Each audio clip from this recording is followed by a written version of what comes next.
where I come from. I went to a school.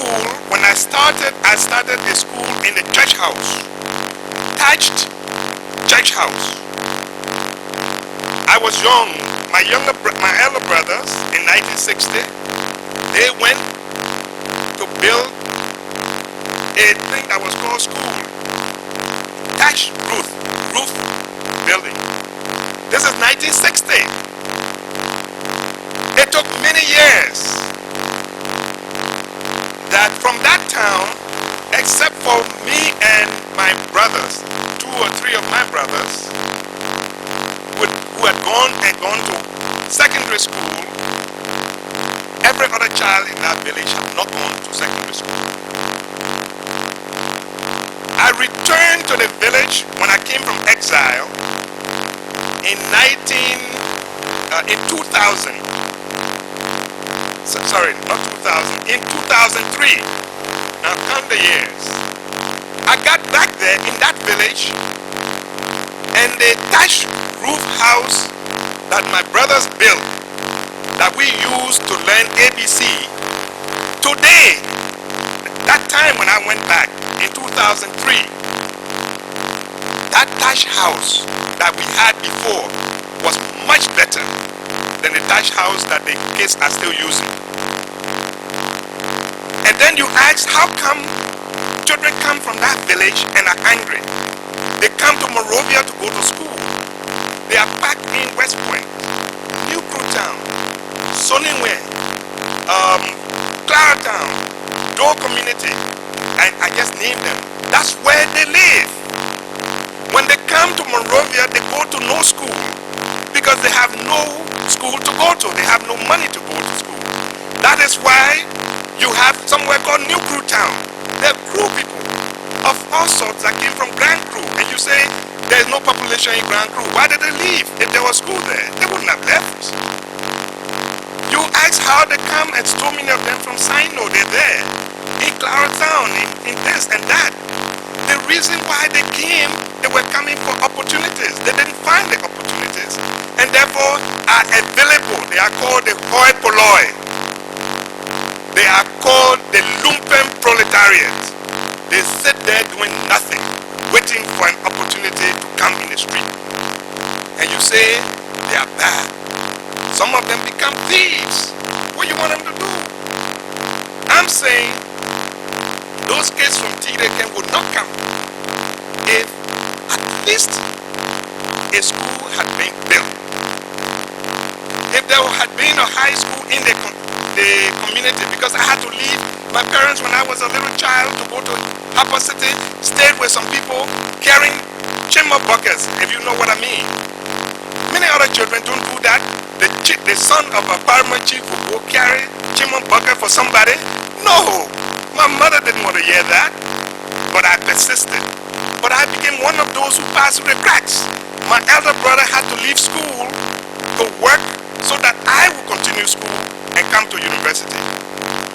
I'm saying to you, unless we ensure a certain type of distribution, we will not have the doors, because Doe would never have left Tucson if you were there until you finish high school. Then he will have a certain tampering of mentality that if somebody were to tell him to make a coup, whatever his color of skin was, he would think twice.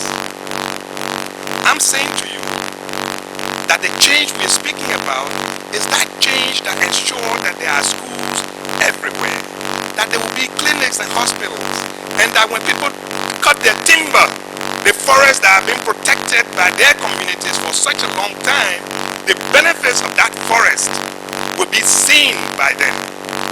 That you will leave Monrovia and go as a tourist to River G, and you will sit by the riverside and enjoy yourself in a nice hotel. Thank you very much. I really appreciate that. You're saying that we must see justice, but it must be a well-rounded issue of justice, not just political, but economic, spiritual, and in a way that there can be equity and balance for everybody. In that kind of change, we can see a better society. Okay, I hope we can have people who can take responsibility to do that. Next, a question is concerned about this justice. You know, in a case where a nation has gone through such turbulent change, where the whole structure of the society has broken down, how do we deal with this factor of justice? Because under normal condition, justice is normal to take out the criminal element and isolate them so that the system continues to function under the rule of law. But where the whole nation goes through a turmoil, where there's no more rule of law, and the whole system has become a failed state, we need to now develop new terminology and new methodologies for dealing with this kind of situation. So I want to ask you a question. How should justice judge the consequence of violent political struggles which completely destroys a nation? Should we talk about who struck first? Was the first to strike? Or should we talk about shared responsibility and amnesty, forgiveness, as we have done in our Liberian situation? What would be your input to this kind of argument or discussion? Well, I've been part of this debate, as you well know, that I was a signatory to the Comprehensive Peace Agreement in Accra. I took part in the meetings, and a year earlier, the meetings that led to that discussion in Accra. I chaired the Liberia Leadership Forum, worked with others to create it, and did the meetings in Ouagadougou. That was actually the bedrock of the meeting in Accra. This discussion came up, and there were the extremes that said we must have a war crimes court for those who we say committed atrocities. And at the time of the discussion, there was indeed atrocity being committed. Monrovia was being rained of shells. And there were others who said, let's leave everything to God. We do nothing. We all go and leave it. The compromise was, we will leave it to God, but let's have an opportunity for what we have now, the TRC. Mr. Commissioner, I wager that, the process of looking for or ensuring justice is not going to be a one-day affair. I think the first thing is for all of us to believe that it is possible. We must not give up. It seems to me that when we elected, we did an incredible thing. We elected a woman as a president. Yet again, Liberia set an example to the world, that in Africa is possible. If we could take that decision, which my father in the first instance had difficulty with, say, a woman president, can you imagine? She's not a member of the society push. She's not there. She can't come to the men society to talk. How can she be president? But before it was over, he realized that it was possible. I'm saying that it is possible if Rwanda can do it. If some other countries in Africa, in Mauritius, in Tanzania, in other countries, they are putting into place systems. I say we must agree by national ownership building systems that we can then force everybody, not by physical force, but getting them to appreciate, own up, and know that there is something good about paying taxes, for example. The president doesn't have to tell you. Just know that it is right to pay taxes. So you yourself will go and fix your tax records. Then you will know that when you are giving public funds, or you are in charge of public funds, that something should prick your conscience to say, I shouldn't take it for myself, because it will affect some others. If you are in these various agencies of government, I listened to the president this morning talking to her party people, and she says, if you say you are a member of the Unity Party, then you must set yourself to the highest standards, because she has fired one of the assistant ministers, who is one of our active youth leaders. I don't know whether it may imprint on many people's minds. She says she would do it on anybody. Because she is human, there must be people to praise her and not come and say, oh, woman, hey man, you gotta be a mother, the late child, so and so. It doesn't mean when you sack that person, you will go and kill them. We provide opportunity for them to get reformed. Nobody should kill them. The fact that today we can come and say whatever we wish is a major step.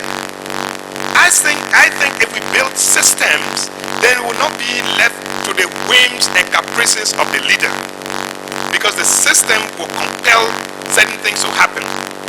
So to answer your question, I say this is what we need to do. We need to concentrate on building of the systems. Our friends who come, the international community, I think we should judge their effectiveness by how early they can help us build systems, and not how they justify their continuing stay. Is how they can help us build systems that Liberians will manage and be in the driver's seat. So, in summary, what I'm understanding from the question I asked is that justice can only be the way we've dealt with it by this general type of TRC process, a general type of forgiveness of the past, but with the focus of trying to understand the root cause so that recommendations can be carried forth that will be able to implement a better system that will protect against the future repetition is in essence the best way, as compared to trying to deal with holding people of the past responsible now and dealing with the old concept of justice when it's already a failed situation. You know, because that was the part of my question I've given to you. I mean, what about these people who have already done these bad things? Should we still hold them responsible while we are still building our new system? Or should we just, you know? I think the emphasis, you see, I keep saying about end. What is the end result? Why do we do all of this? This TRC process, the objective is not to hold people. The objective is to build a future for our children and our children's children. So the only time we hold somebody is if a man comes here before you and fail to tell the truth, and on top of that lie so much that leads to lack of reconciliation. That means such a person needs to be held so they cannot contaminate other people. Thank you. That's very clear. Okay, the next one is a comment on the so-called check and balance role of the legislature, especially with your background having served in the legislature, and why Liberia's legislature has not been able to fulfill its role in check and balance, particularly for the period. I don't want you to focus so much on the period prior to 1980, because your general answer will probably be, you know, it was just part of that corrupt one-party system of the 100-year rule of the three-party. But let's look at after that now. Since 1980 to the 2003, the normal system of check and balance is that legislature should be composed of the wise men representing their people in such a way that executive leaders cannot become dictators that destroy their country, and that judicial cannot be unfair, and that things will be sort of kept into balance. But we see in our system, it didn't really work. So can you give us some comment on this, and what has been our problem with this, and what has been your learning experience being a member of the legislature, and what do we look forward to now in the future? Mr. Commissioner, I like us to remember that part of democracy is representation. The legislature is a representative of the people, those we elect. So, if you have a group of thieves and they want a representative, they will elect a thief, because you want representation.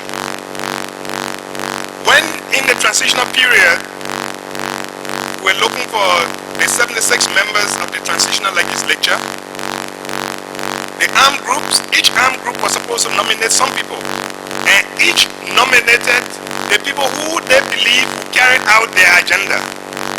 It was their representatives. Civil society, who I represented, had elections and elected me.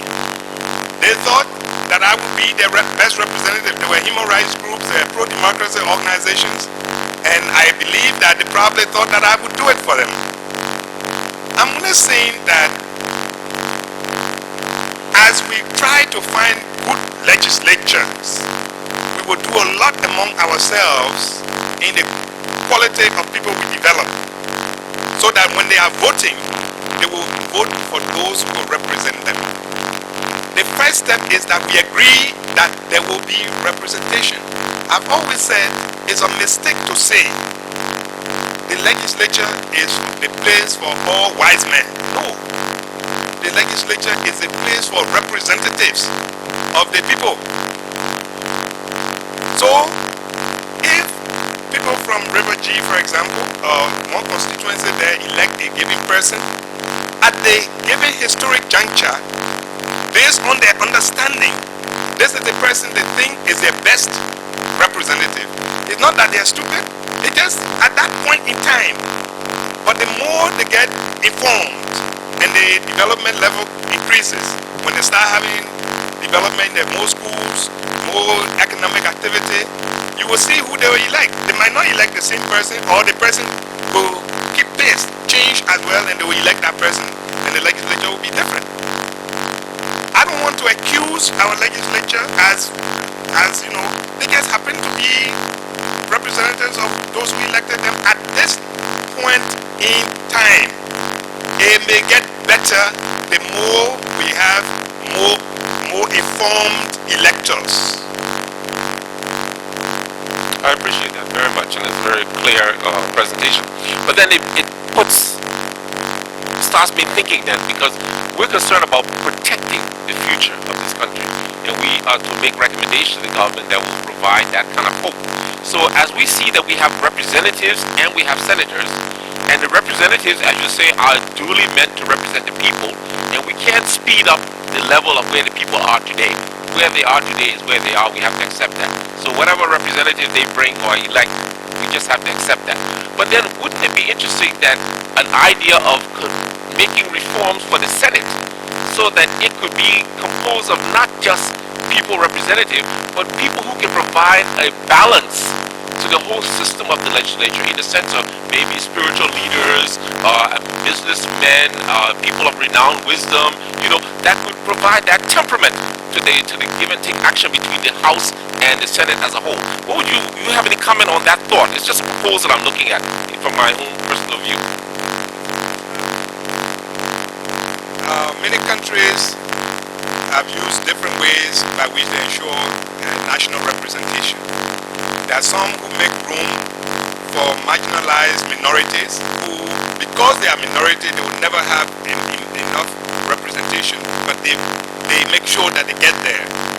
There are those who say, for example, we have to ensure that we have X number of women, because the culture at the moment does not allow, the people will not vote for women anyway. Those who say we have disabled, we must have a certain percentage. Each country, each society, as a result of their own development, their own experiences, have put into place a constitutional process. I think if you feel strongly that this is the way to ensure influences that will assist the governing process, it will be a good thing to suggest. The Governance Commission is actually involved in this exercise. Then those who complaining, if you have a bad senator, you want them for 9 years, they just sit there. Maybe we should cut it short so that we have a chance to change them. The only thing is, no one henceforth, absolutely no one henceforth should use our anger, our disappointments with our leaders to introduce armed violence, because they take advantage of us. We are angry, so they come and say, yeah, gone here, let's do it this way. I think Liberians are now saying never again, and we must hold on to that.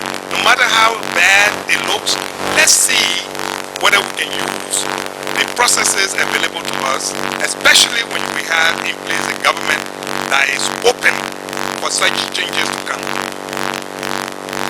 Thank you. Another question. Now that heaven has spared your life and made you a new age political leader in the emerging new Liberia, what core lessons learned would you like to share with us? And what are you doing now or plan to do to protect this new Liberia? Meaning, you have lived through all of this confusion, and yet you're there now in a position where a difference can be made. Even though it may not be the presidency, but at least you're part of that system that can decide the future of this country.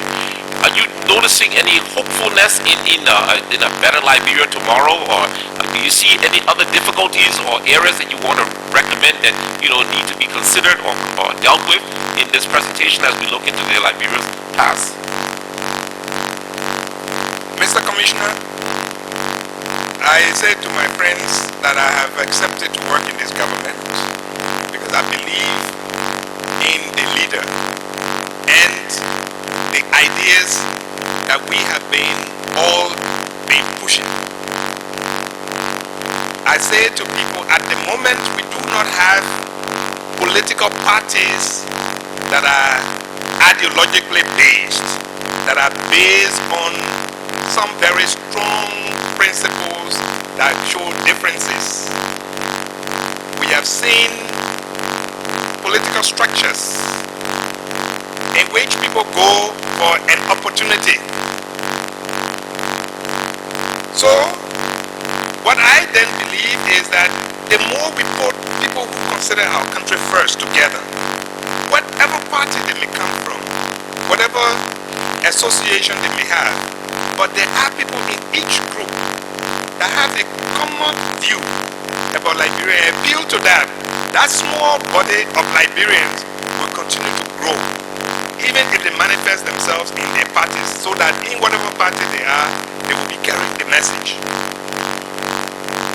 I think, therefore, in terms of the house and the whys and stuff, the fact that we have something, we're talking and we're told that the way forward is ensuring that we Liberians have a common agenda that we agree to, that looks like a vision. And then we Liberians show a commitment to ensuring that we want to get there. This will be ours. We said we will reach there and nothing will stop us from reaching there. And the third thing is having a committed and strong leadership. And it doesn't mean Ellen Johnson Sirleaf alone, it means others around, whether they are leaders in academia, leaders in the churches or mosques, they have to be strong and committed to carrying out this agenda. The closest we have to that agenda is the poverty reduction strategy. Many people should read the document in it, and I read a portion of it. For many of the people who say we blame you people, you're the one who brought this and that. Every time I read the poverty reduction strategy introduction, I say I hope people understand that long before we've been saying, and you heard the historians, there've been injustice in the way we operated. That is what led to the trouble. It wasn't because of the wisdom or the confusion in the mind of Conmany, Wesseh, or anybody. I think then you were giving too much to some of the people we are blaming for everything that went wrong. Because the thing was bad. The thing was rotten. It was going to fall anyway. In fact, it was those people who were trying to hold it so that it would not fall in the way it did. So don't blame them. By blaming them, you're really putting them very high up in the pedestal of history that they should be proud of, not to be ashamed of. In fact, those who make the accusation demonstrate extreme ignorance about our history. This PRS is saying to us that something was wrong, and that beginning now, we should correct it, and it sets into motion the ways in which we should do it. It says right now we have 4 pillars we should use. Let us ensure we have national security, and it will not be regime security that are there to protect the president and our family, but a security force that everyone will feel happy to associate with. A police that you will run to when something happens. That there will be economic revitalization in which Liberians will have ownership. We must not be, be here and living off the crumbs of Lebanese people. That's what that revitalization, even if they don't say it, we must insist that this is what it means, and we want to make sure that's what it will produce. We say infrastructure development. This time around, when we build a dam, a hydro dam, it must not supply electricity to Central Monrovia alone. I want to see electric power in Tigreken. I want to see electric power there. And when it's going, all the villages along the road must have electric power. That's what that thing called infrastructure development means. That you're building those services, the hospitals, the clinics. And then the one that says governance and the rule of law. That we have a governing process in which there's so much decentralization that people in the village have a say in whatever the money they're being paid, the things that come from their coffee and cocoa, that they have a say in it. And they are able to elect their leaders, that they can say, we put you there, Mr. Superintendent. That's what the PRS is. If we internalize it, then we say, this is at least a start towards the national vision. And that we will do something, each of us will do it and will make sure that it works. Thank you. Wow.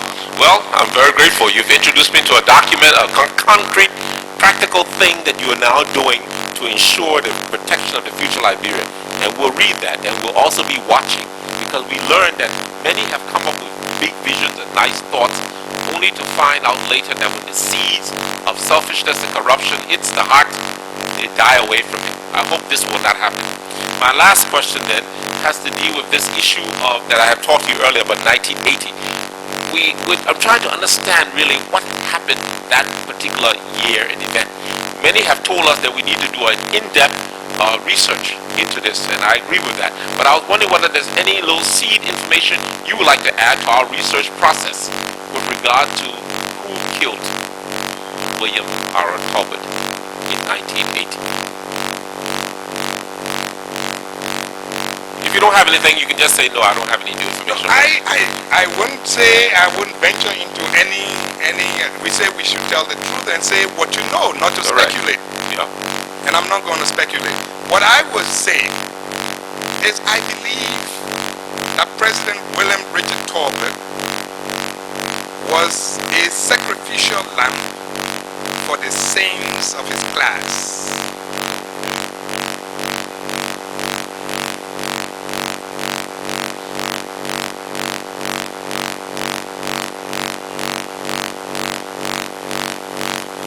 Thank you very much. I end my questions now.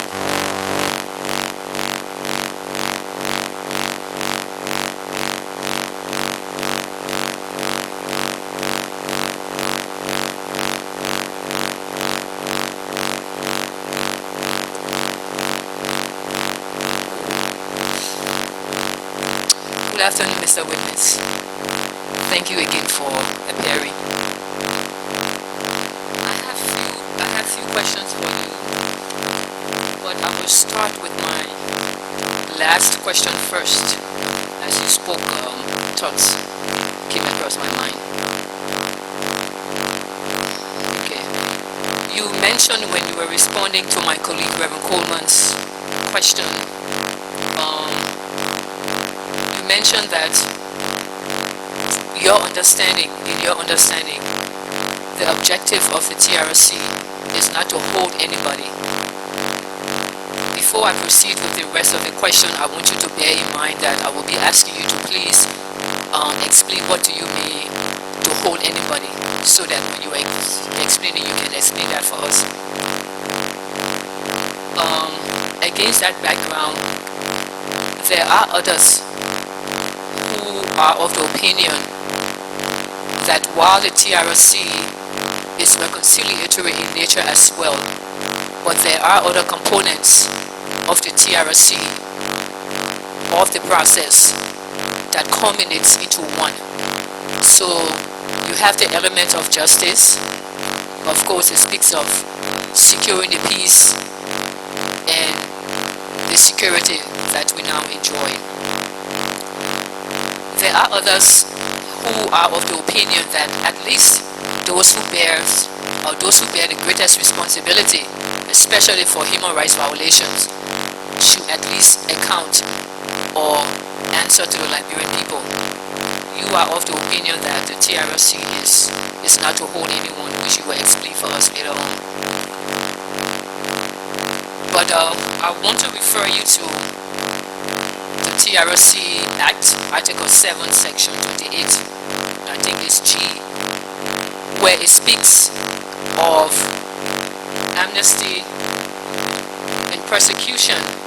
I will not read the whole thing so as not to bore you, but I will just go to the point where it says recommending amnesty under terms and conditions established by the TRC upon application of individual persons making full disclosures of their wrongs and thereby expressing remorse for their acts and or omissions, whether as an accomplice or a perpetrator, provided that amnesty or exoneration shall not apply to violations of international humanitarian law and crimes against humanity in conformity with international laws and standards.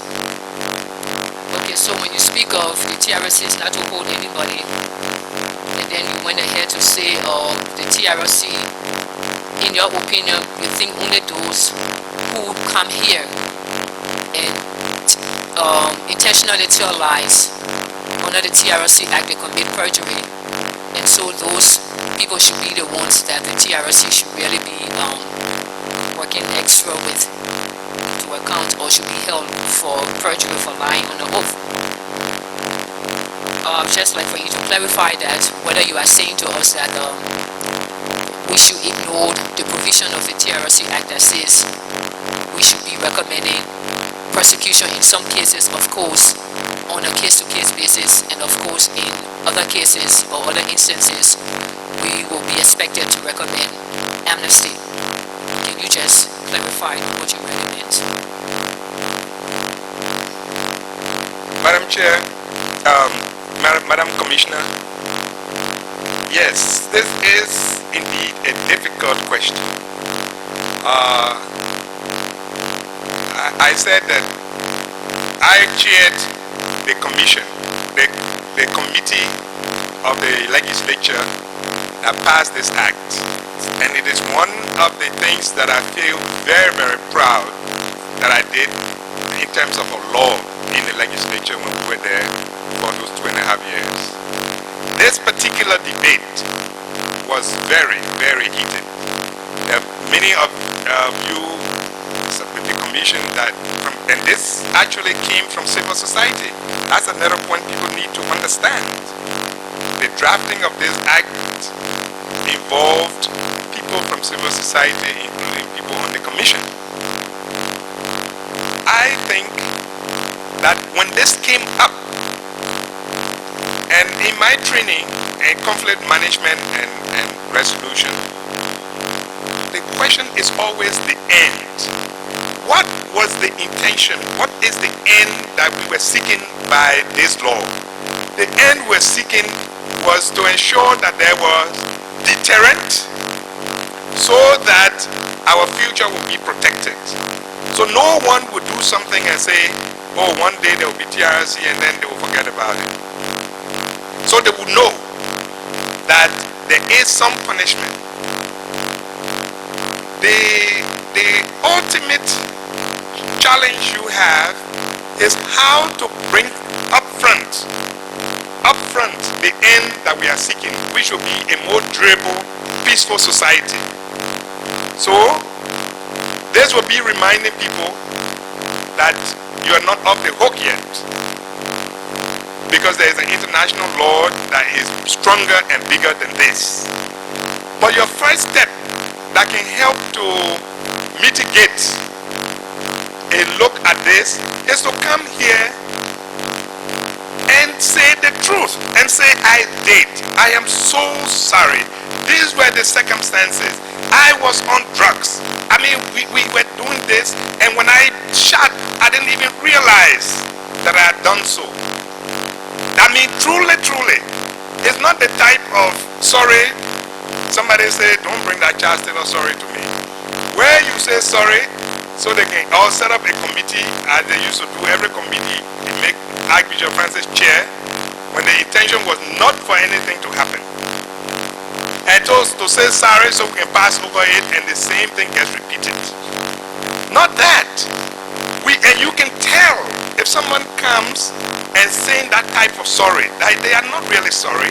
They're not really telling the truth. Because I know some things. For example, there were some witnesses and things that were said that I know of, that in some ways that I saw, and I know they are not telling the truth. Two things may happen.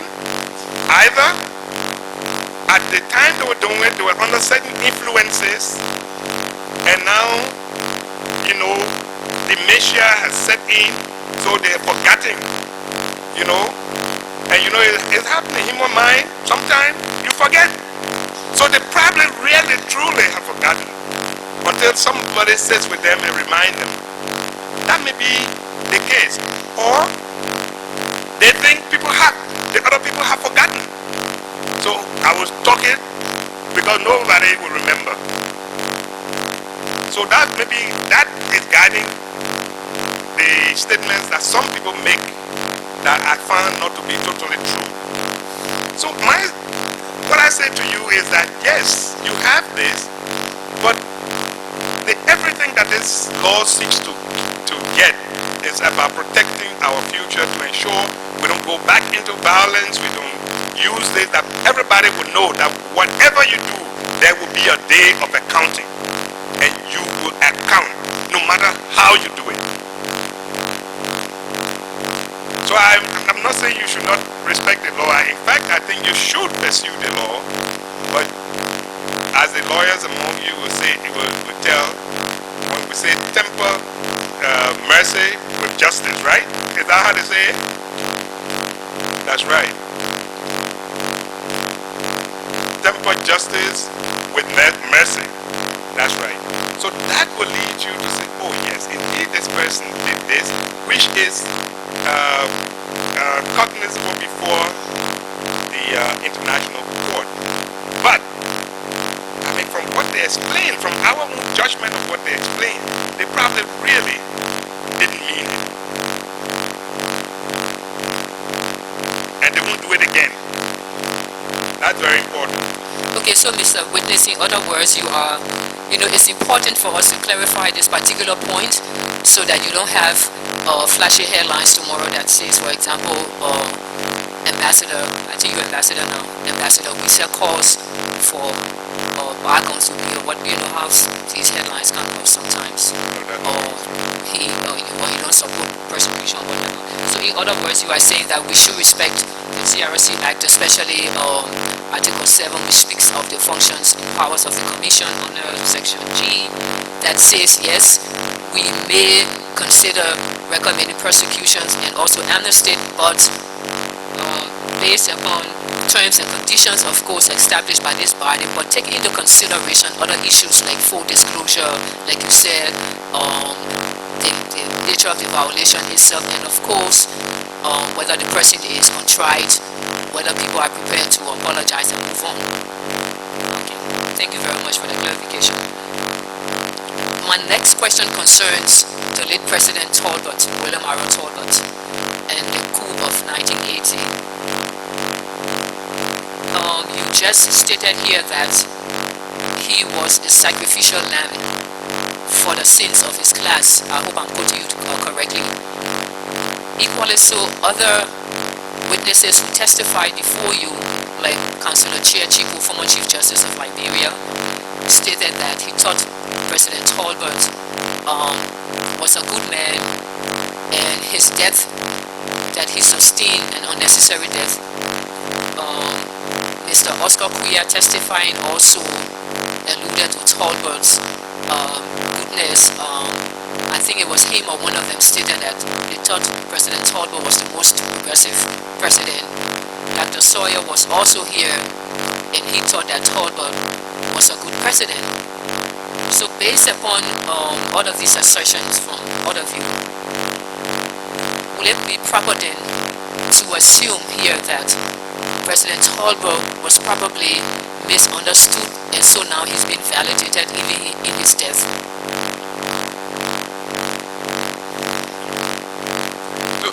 You know, maybe I should say a few things about how I come to my conclusions about Tobin. I didn't meet President Tobin until I got to the university as a student leader. And one of our first interactions was something that had happened on campus, and then the president sent for us. First, we had issued a statement. At some point, we had issued a statement, and I'm going to have an extended answer to tell you about experiences with the class of leaders that we interacted with, you know. So if you don't mind. One of the experiences was going to the University of Liberia board meeting, where we're talking about some things about increases in and some conditions at the university basically. And then Bernard Blamo was president. I wasn't the president of the student union. In fact, it was J.D. Zegado Koto, who is the current minister of education, who was the president. And I was chairing the Foreign Relations Committee at the time. But the board had invited us, and we went into this room.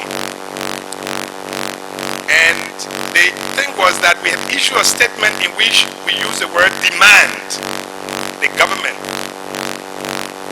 And they were very, very angry. How could we use such words? Like demand of the visitor, the president. So they were very angry on behalf of President Tobin.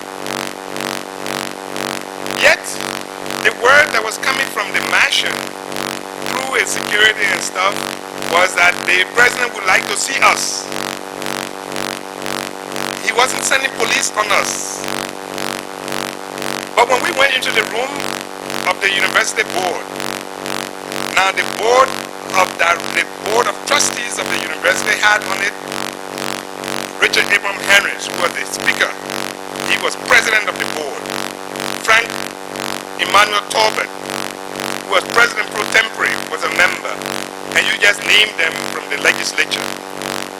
So whenever you appear before the board, you were appearing before the government. And as we entered this room, and the delegation included J.D. Koto, Dusty, there was Hadina Smythe, and somebody else. And as we entered the room, all these old men, I guess that was our first time in this type of setting. So they terrified us. And you know very well those days. You know, people when I was growing up, I thought being a government official meant to be old and ugly. So that's how I thought, to be member of the house and be this, to be old and ugly. So you go into this room and these old men, all of them sitting down like, you know, and so then as we entered, the man said, "Hey, gentlemen, who are you? Are you students?"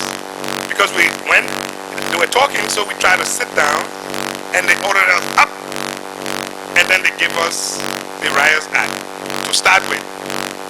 And then when they interview, "You, where are you from? What's your name?" And JD now, he spent a long time in America now, so his English changed a little bit. But that time, when he spoke, he had a very deep accent from Nimba, from Mano accent. So he said, "My name is JD Koto." They said, "What? Where are you from?"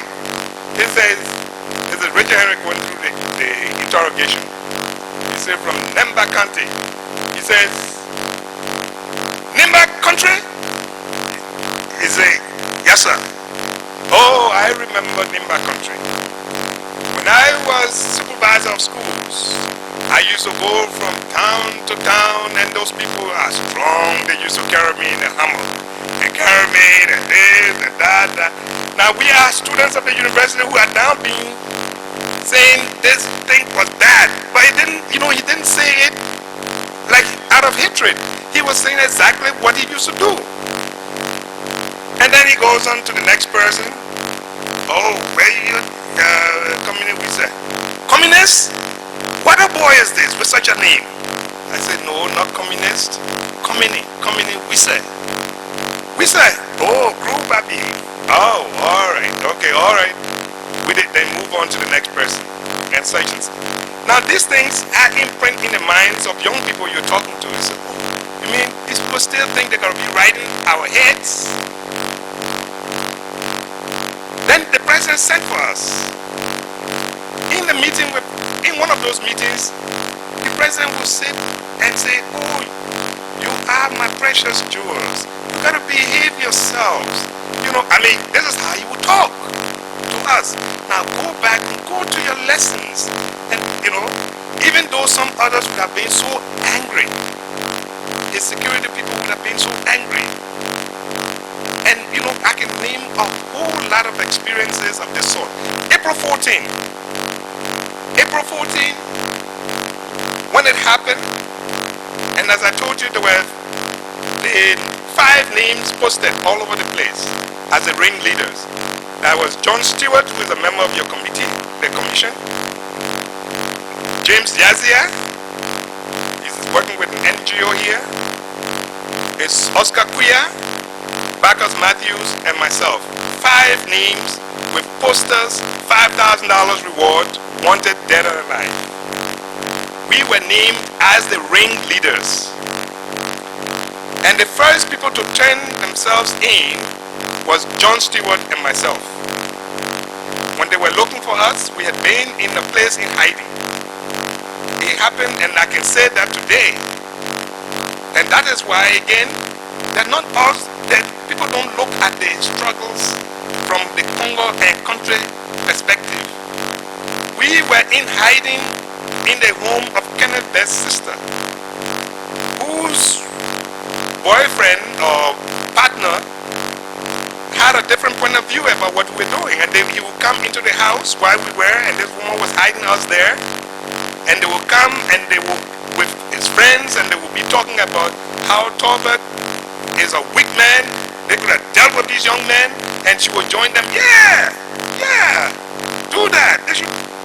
But we were there in the house with this woman, protected us for nearly 2 weeks.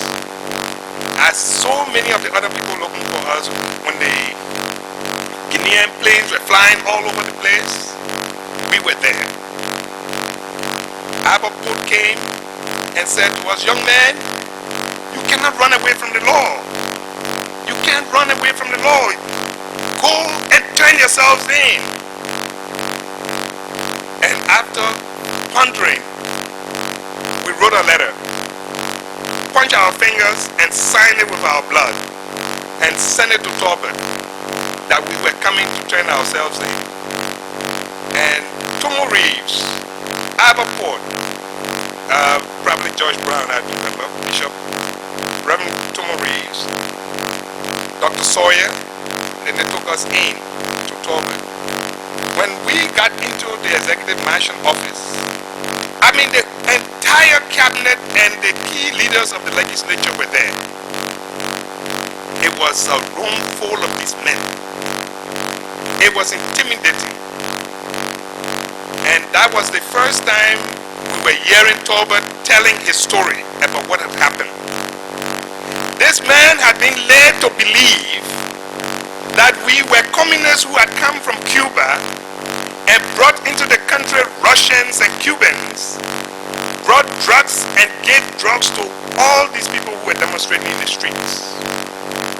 And that we were so dangerous.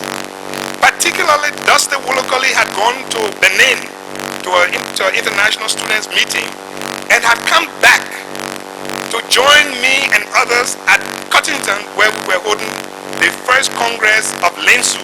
We had organized Lensu, reorganized Lensu into what we now call Lensu. and having the Congress at Cottington.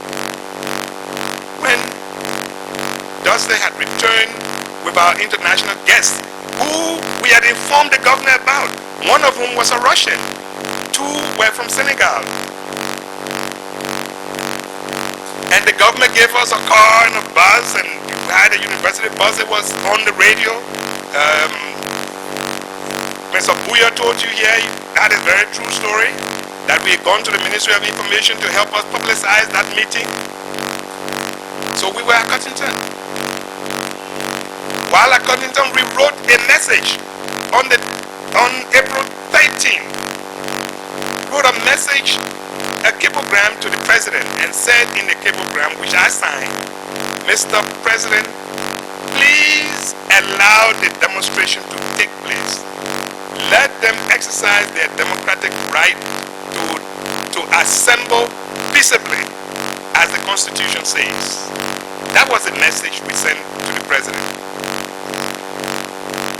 It was that message that the security people or whatever may have turned around to say that indeed I had organized this. I was one of the ringleaders. Of course we came and met the president. And when everybody in that room wanted us eaten up, the president spent most of his time explaining what he had gone through. It was as if he was talking to a preacher. How he was so scared. How they were shooting near the mansion. He would see the fire and this and that. What he forgot was the shooting he heard was not by the demonstrators. They didn't have guns. It was his people. And yet with him in the mansion was Cowboy Johnson, who was the chief of staff. He sent for Cowboy and he says to us, I told Cowboy, I said, Cowboy, sit with me. Vic, you sit with me. They got to kill us together. He was petrified. And as he told the story, he still showed how petrified he was. Yet he had been told that we had brought these communists to destabilize the country.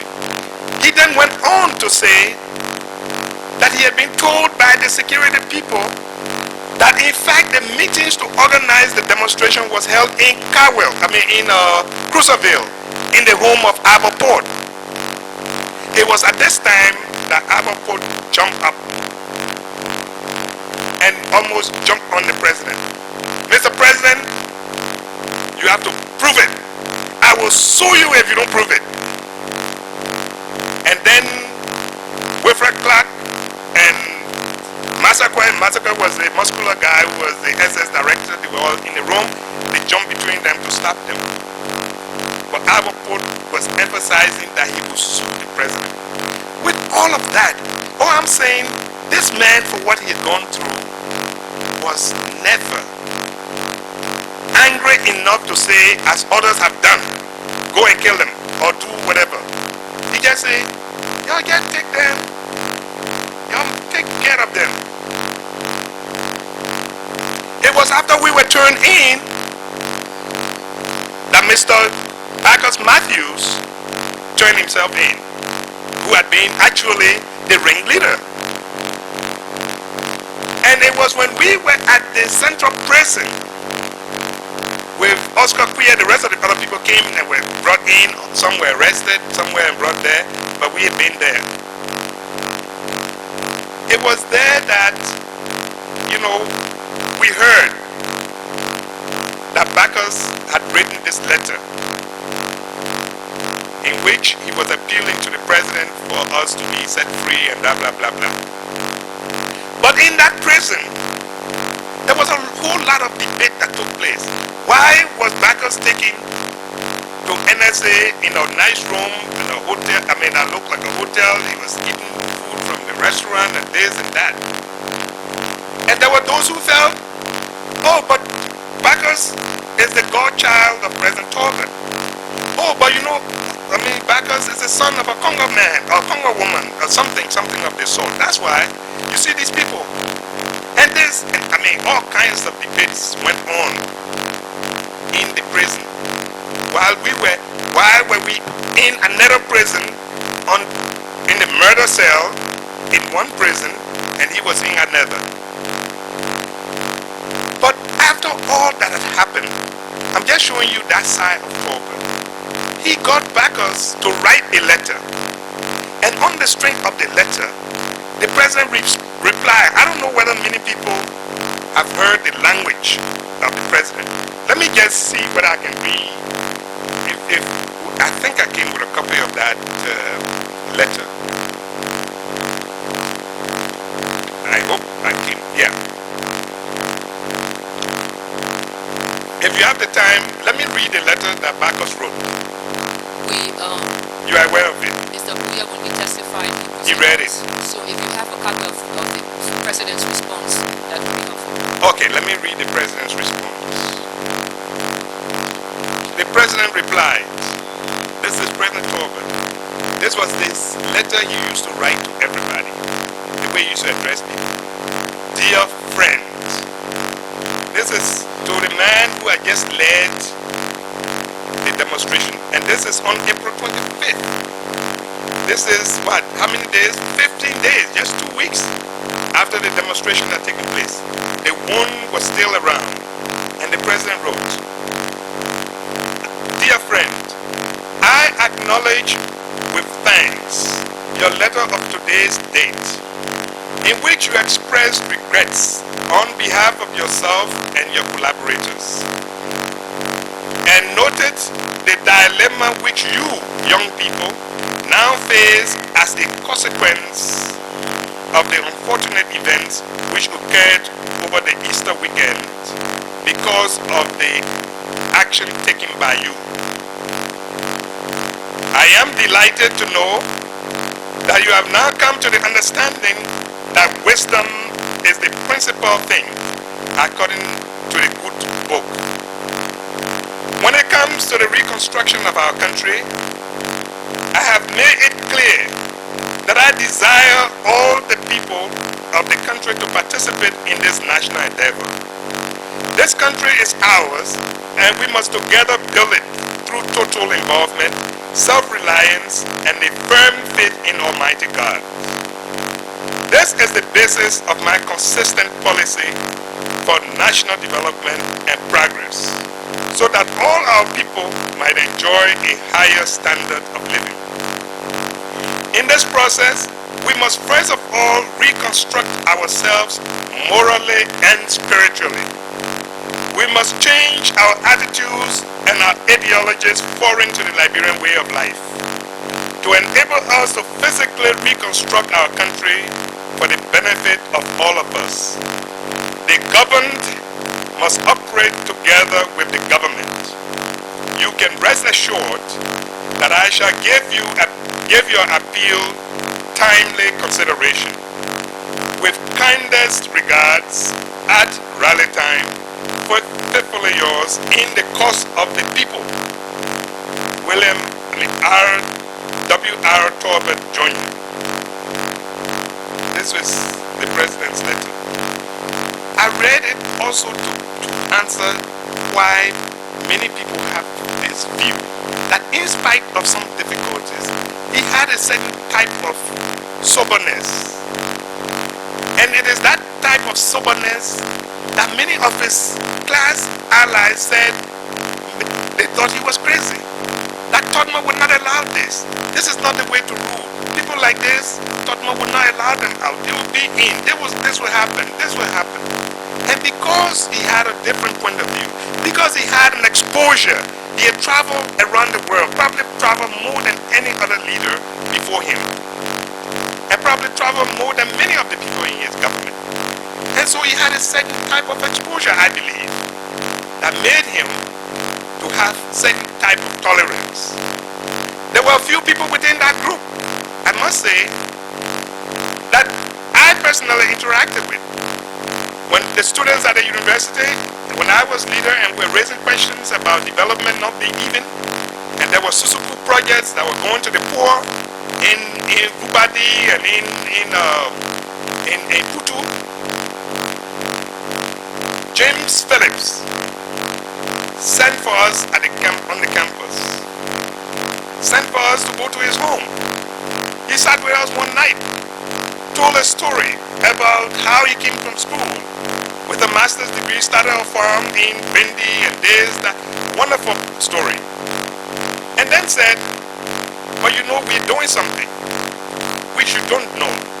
Maybe I should take you around. So he organized one group of students to go to Lofa, another group to go elsewhere, to go to Grand Jide.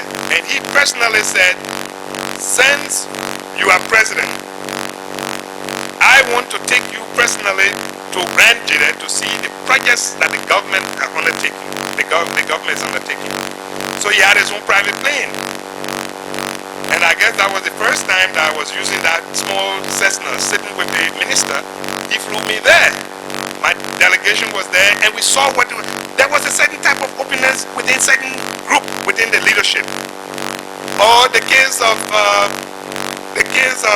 Cesar Dennis, who, when I was due to travel as president of the Student Union, the foreign ministry refused to give me a passport. They are taking my passport from the airport for no reason. He sent and said he wanted to see me.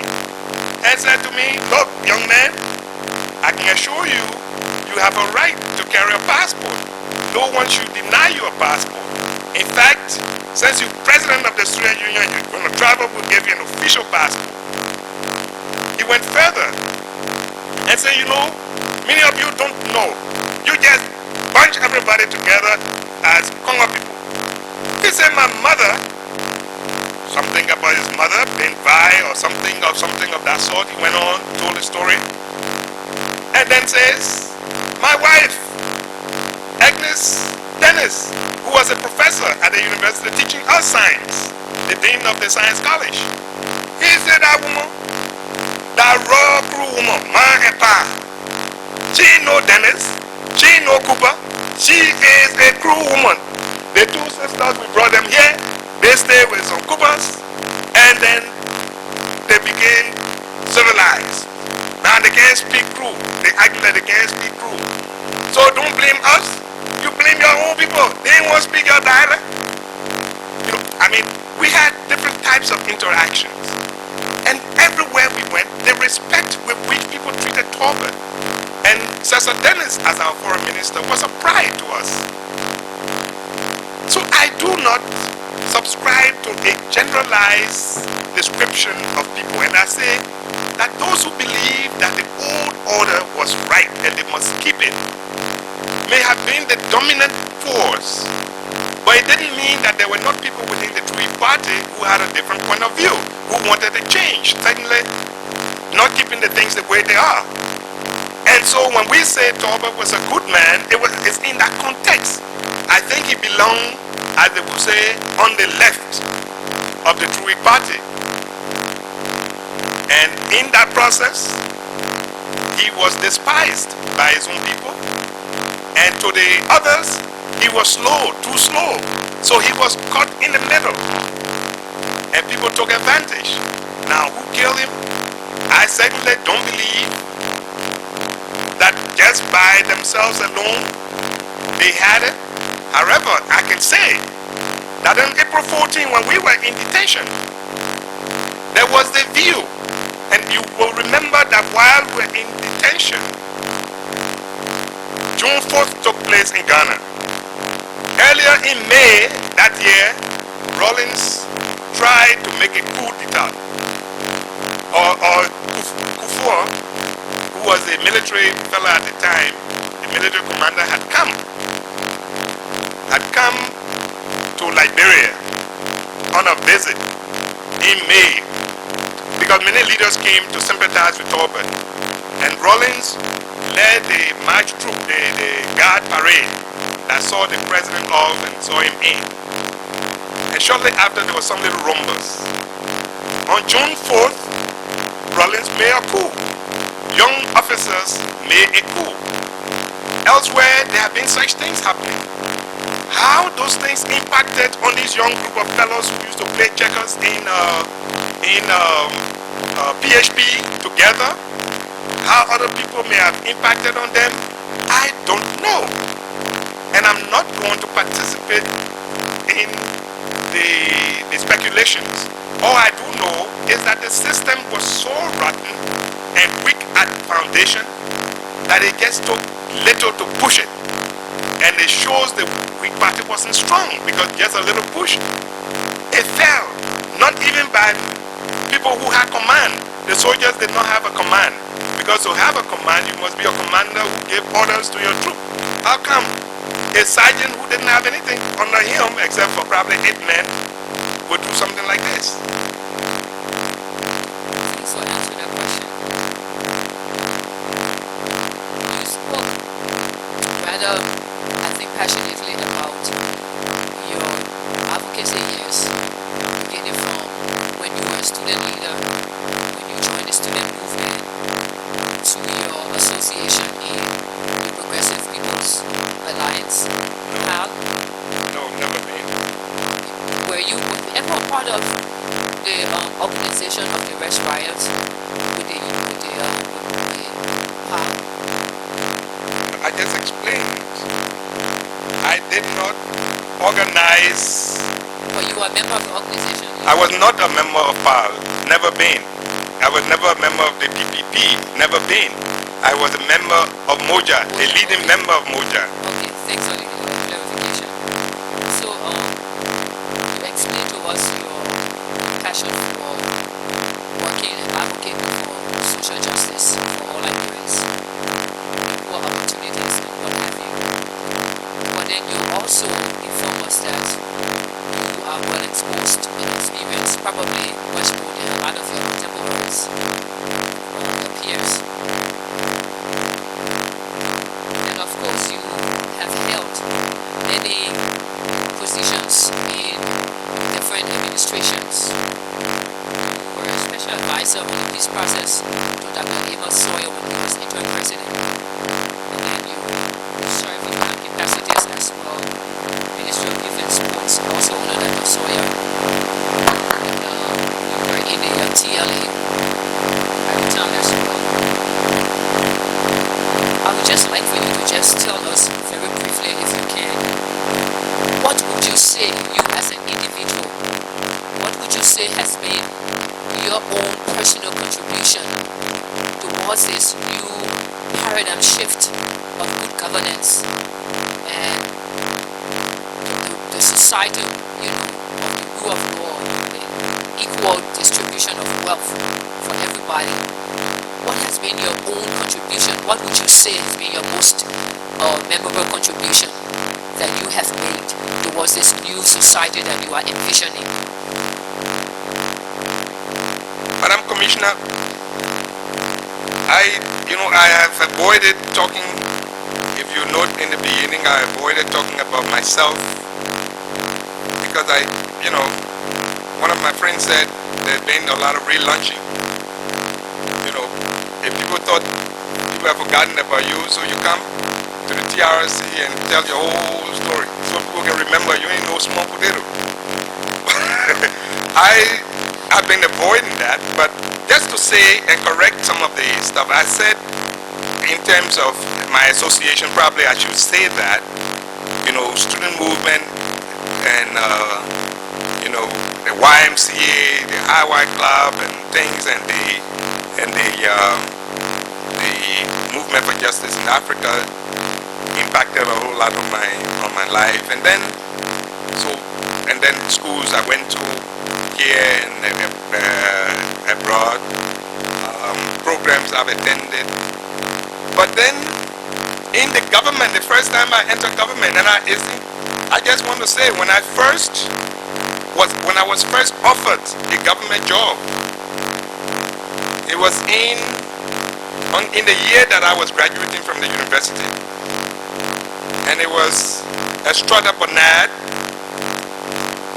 who was then Minister of Youth and Sports, and Barney Sherman was leaving the position of Assistant Director for Youth. It was a position that paid well and you had a car. I was offered, the Assistant Minister called me, that Barney was leaving for school abroad, and if I could take that job. But I was just ending my year as president of the Students' Union and was concentrating on rebuilding the national student movement. So I refused it. It wasn't because I was any wiser. But I'm just saying that you had a mandate, the mandate hadn't been completed, and I know I was being offered the job because of what I had been doing. So I didn't want to exploit the student movement and for myself. So if they had any big impact on others, then it did. So the first time I really took a government job was when I became advisor to Dr. Sawyer. And I became Minister of Youth and Sports not under Dr. Sawyer. When Dr. Sawyer resigned and there was a reconstitution of the government, the 4 slots that were given to civil society and political parties, one of those slots was Minister of Youth and Sports. As you know, we told you the armed groups are being brought into the government, and they wanted what they were calling lucrative jobs. So the Ministry of Youth and Sports, the Ministry of Education, the Ministry of Postal Affairs, and some other ministry, I don't remember now, were the 4 ministries that were given to the unarmed majority. The rest of the thing went to civil society. In that position, I tried to turn the ministry around. I worked and we developed a relationship at that time, relationship that had broken between the LFA and the ministry. There was no program, youth program anyway. So we decided to reorganize and build systems and began to talk about youth for development. We started talking about sports for reconciliation and began to promote George Weah because we wanted the image of a new youth to the international community. Moving on from there, and of course as advisor, my contribution was to negotiate with all the various armed parties, and I saw many things. I went to Prince Johnson to carry messages, and I saw things on Prince Johnson's base. I went to Banga. I was the first official from the interim government to dare to go to Banga. I was in Banga sitting with Taylor when they killed the 6 Senegalese soldiers in Bahoun, and I saw his reaction, and I know what happened. I had to leave that night and went that night back to Monrovia. You know, there were a number of things that I went through, I ventured to do with others, and which contributed to the peace process. I traveled to many countries in West Africa, many times traveling sometimes without any per diem, and going and staying with friends that I've made or what have you, meeting with presidents in those regions, in the sub-region, from Abacha to Sokolo to everybody, carrying messages. If you ask me, those were some of the contributions for peace. And of course, move on to the legislature. Before I came to the legislature, I told you how we tried and we got Mr. Campari and his government to stop supporting Mr. Taylor. And Taylor knew it. That was one of the reasons why he was very angry with me. You know, we were able to get it done, and they withdrew their support. We even got the Libyans to withdraw their support for Taylor for a while. I went on many secret missions for peace in Liberia. Some I can't tell you without telling a lie. And we said we should talk the truth. But for reconciliation, we have to balance. For reconciliation, some will not be told. Okay, thank you very much. You just mentioned the name of Senator Prince Johnson, which brings to the fore my next question. It is being alleged, or at least it is being rumored, that you visited his base along with a delegation of IGNU at the time of the interim government of national unity, and you had quite an experience at one of your visits there. And if I may, rumors has it that during one of your visits, Mr. Johnson brought out the head, a skeleton head, a skull, which was supposedly the skull of the late President Samuel Doe. Would you like to comment?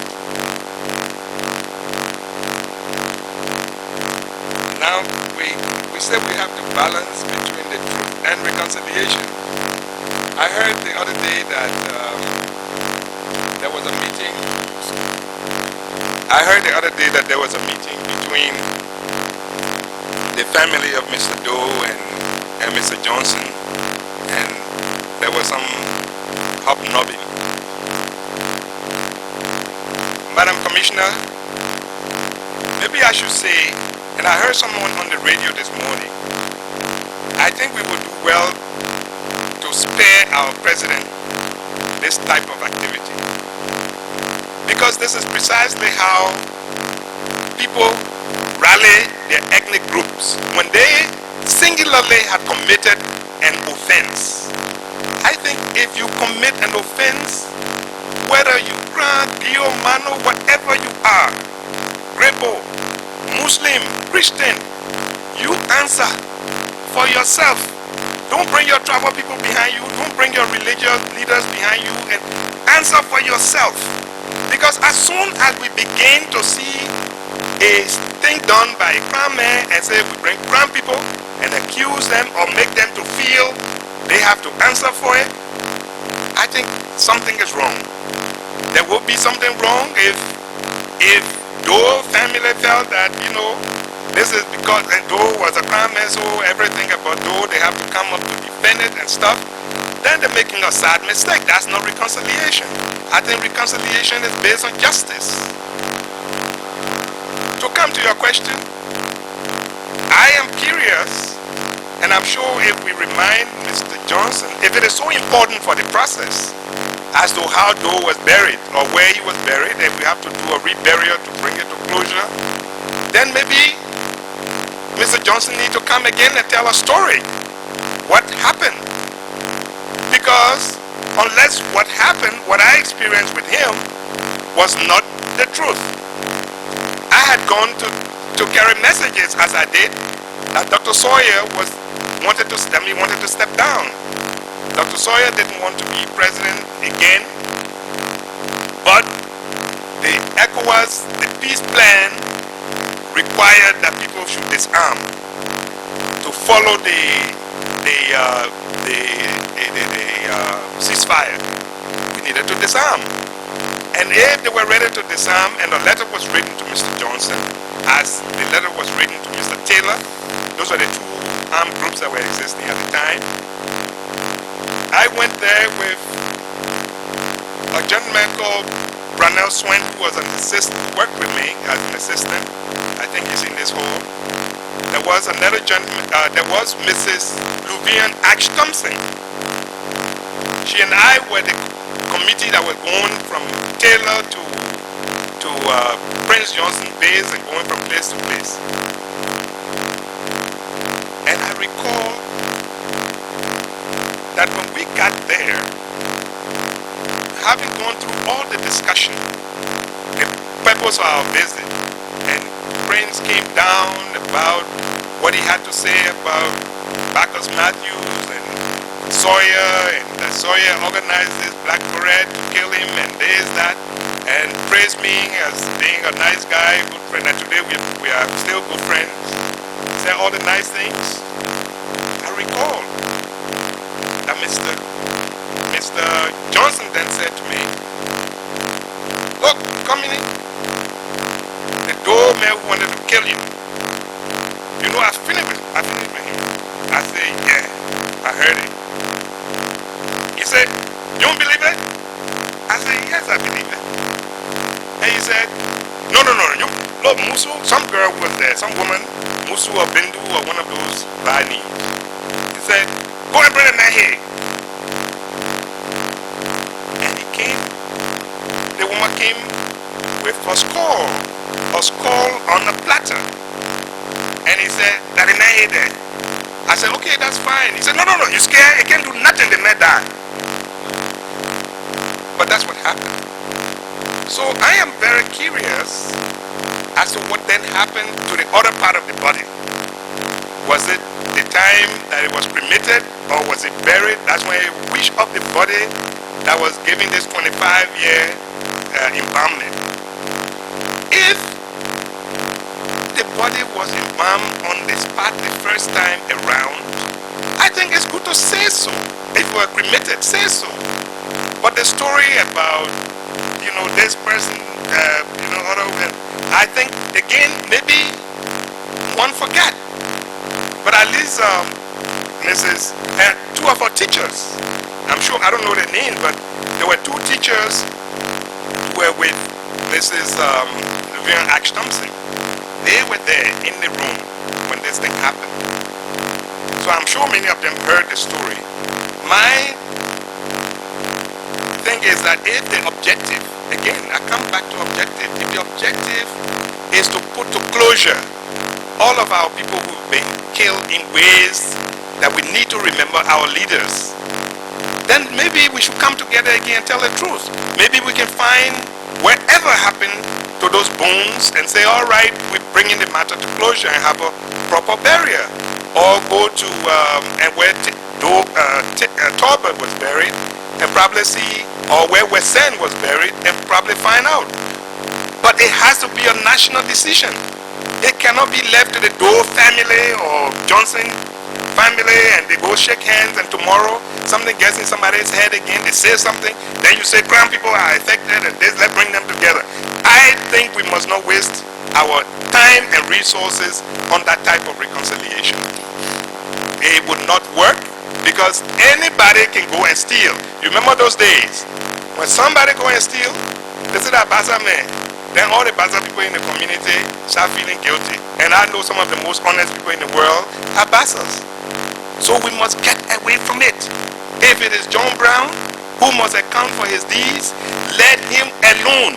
And nobody should go to the accountant or think coming to this TRC and bring the chiefs and the elders and think to come to clap for them. It is wrong. You coming for yourself. Account for your own actions. I haven't been confirmed yet. Don't ask me any more questions that will make people not vote on the confirmation. Okay, then I shall remember to keep calling you Mr. Witness then. Well, Mr. Witness, thank you very much for that answer and that truth. You see, we want to remind the public and everybody that this TRC is also about truth-telling. An integral part of what we do is about truth-telling. You all have given us the mandate to do this. And the only way we can really lay the ghost to rest is, I think, if we can all come here truthfully, say the truth, whatever it is. Because you see, when you say the truth today, I think it prevents hard feelings tomorrow. So maybe if the truth was told years ago, or maybe 2-3 weeks ago, since we started this process, maybe we wouldn't have everybody coming up now being angry because they think people didn't tell the truth or whatsoever. So it's very important when we ask for the truth. It's not because we're wish hunting anybody or we want to make anybody look ridiculous, but we know that it is important for the rest of our process, not only on the TRC but nationally as one people. At least with the truth, victims can find closure, then they can start to forgive, and reconciliation can truly be realized. Other than that, everything we do here will just be superficial. So thank you so much for answering that question, and I proceed with my questioning.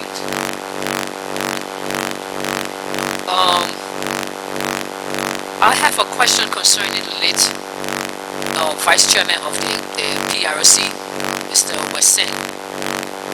What was the relationship to him? And I understand that you also had a unique experience with Mr. Wesseh. Can you please share that with us?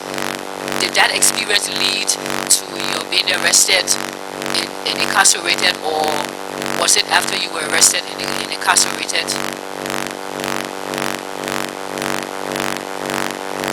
Well, I didn't have very much interaction with Sen, but the two that I remembered vividly, I like to mention.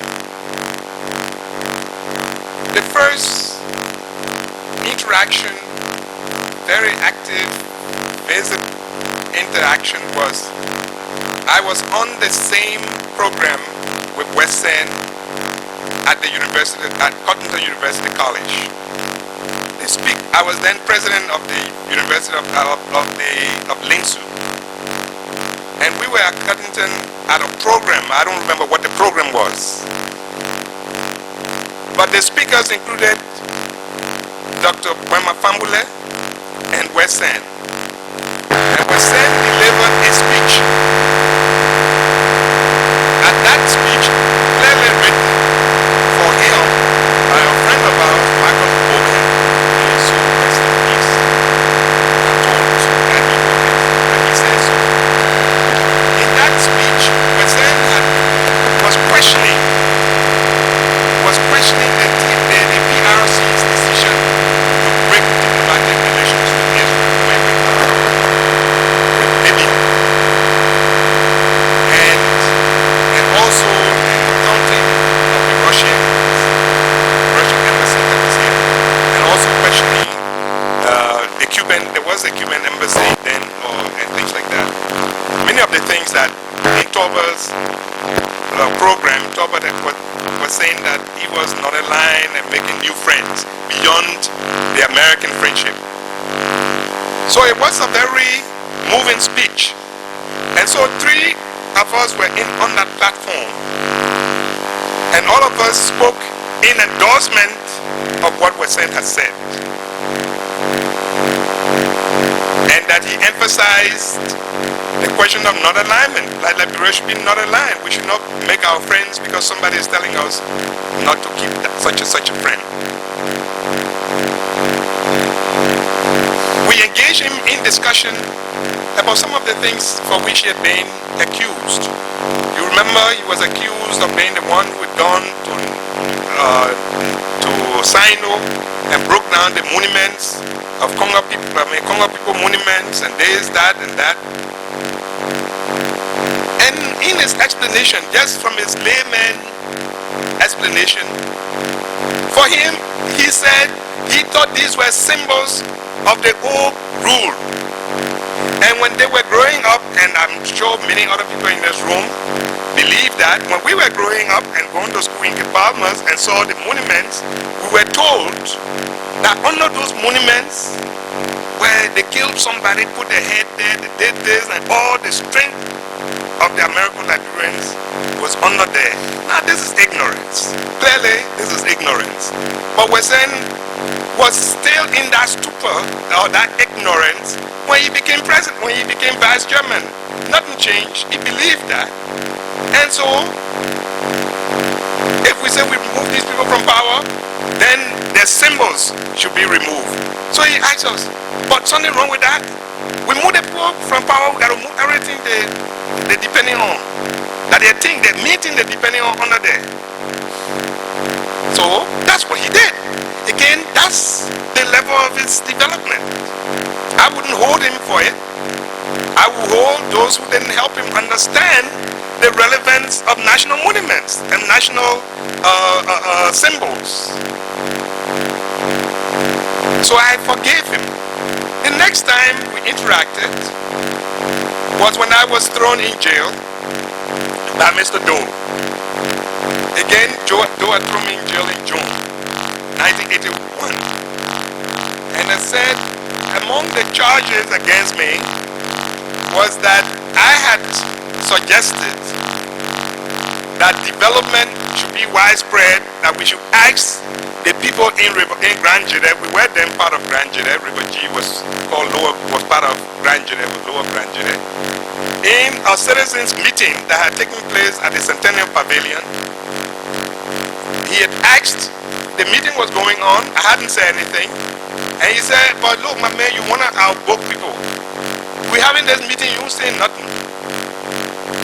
And I got up to say, two things. One, you're talking about development and you say they should pave the streets in Zwedru. But there is no functioning high school in the lower part of River G, of Grand Jide. There is no proper clinic. Everything is in Zwedru. The same thing the people were doing when we were Eastern region. Everything was in Hapa. So we were caught in the middle and our children couldn't go to school. So could you have a meeting to ask about what are the priorities that they should invest in. Mr. Doe, it didn't stop there. I said the second point is, the people are grumbling when you said that the money they're developing should be given to John Ramsey as treasurer. They said when he was superintendent or something, they're giving him some money, $25,000 to build a clinic or something in Lower Grand Jide, you know, in the Webo area where I come from. And the fact that that wasn't built, they said this new money you gave him, give it to the same man. So people are concerned about who's going to manage the development fund. If they don't trust the person, they won't pay. Mr. Doe, I saw the people whispering, Ramsey, the others were on the stage whispering in his ears. And he just jumped up. We didn't come here for confusion. You want to bring confusion here? We come here for development. You like it, you don't like it, jack-o'-lantern. In fact, the meeting finished, the man was spoil the meeting. And the meeting broke up. As we're leaving, I heard somebody say, you're picking him up. I didn't hear that, but they came and said, look, they said they should pick you up. But then I have all these rebel people who come from Lower Grand Jide, now refugee, they came around me and carried me and were very happy that I made a statement. And Peter Johnson, may his soul rest in peace, Ambassador Peter Johnson, who was a very, very wise old man, very wise old man. He was a crown man. Again, it's not about ethnicity. But he went to Doe and said, you can't do that. The boy is right. You called him. You said it was an open meeting. And he said what he had to say. Why are you going to punish him? It was after that, the next thing was Grand Jide students having a program at the university. I had gone there to install the officer with Harry Nayu, Dr. Nayu. And because I gave my point of view about holding people together, looking for the best and not on ethnicity, they went to Doe. I'm told Harry went to Doe and told him, that Conmany we say again on your back. He said you form your government of social crown people. That's what I'm told. Now, that's what I'm told. He said, he probably didn't say that. But it was on that Mr. Doe then decided to take action. I was working with the LEC. Doe, I was then working with the LEC, and then there was the Constitution Commission. If you recall, the first group of people to issue a statement when the coup took place, and I want people to remember that. When the coup took place, there were dancers. People were always dancing, happy.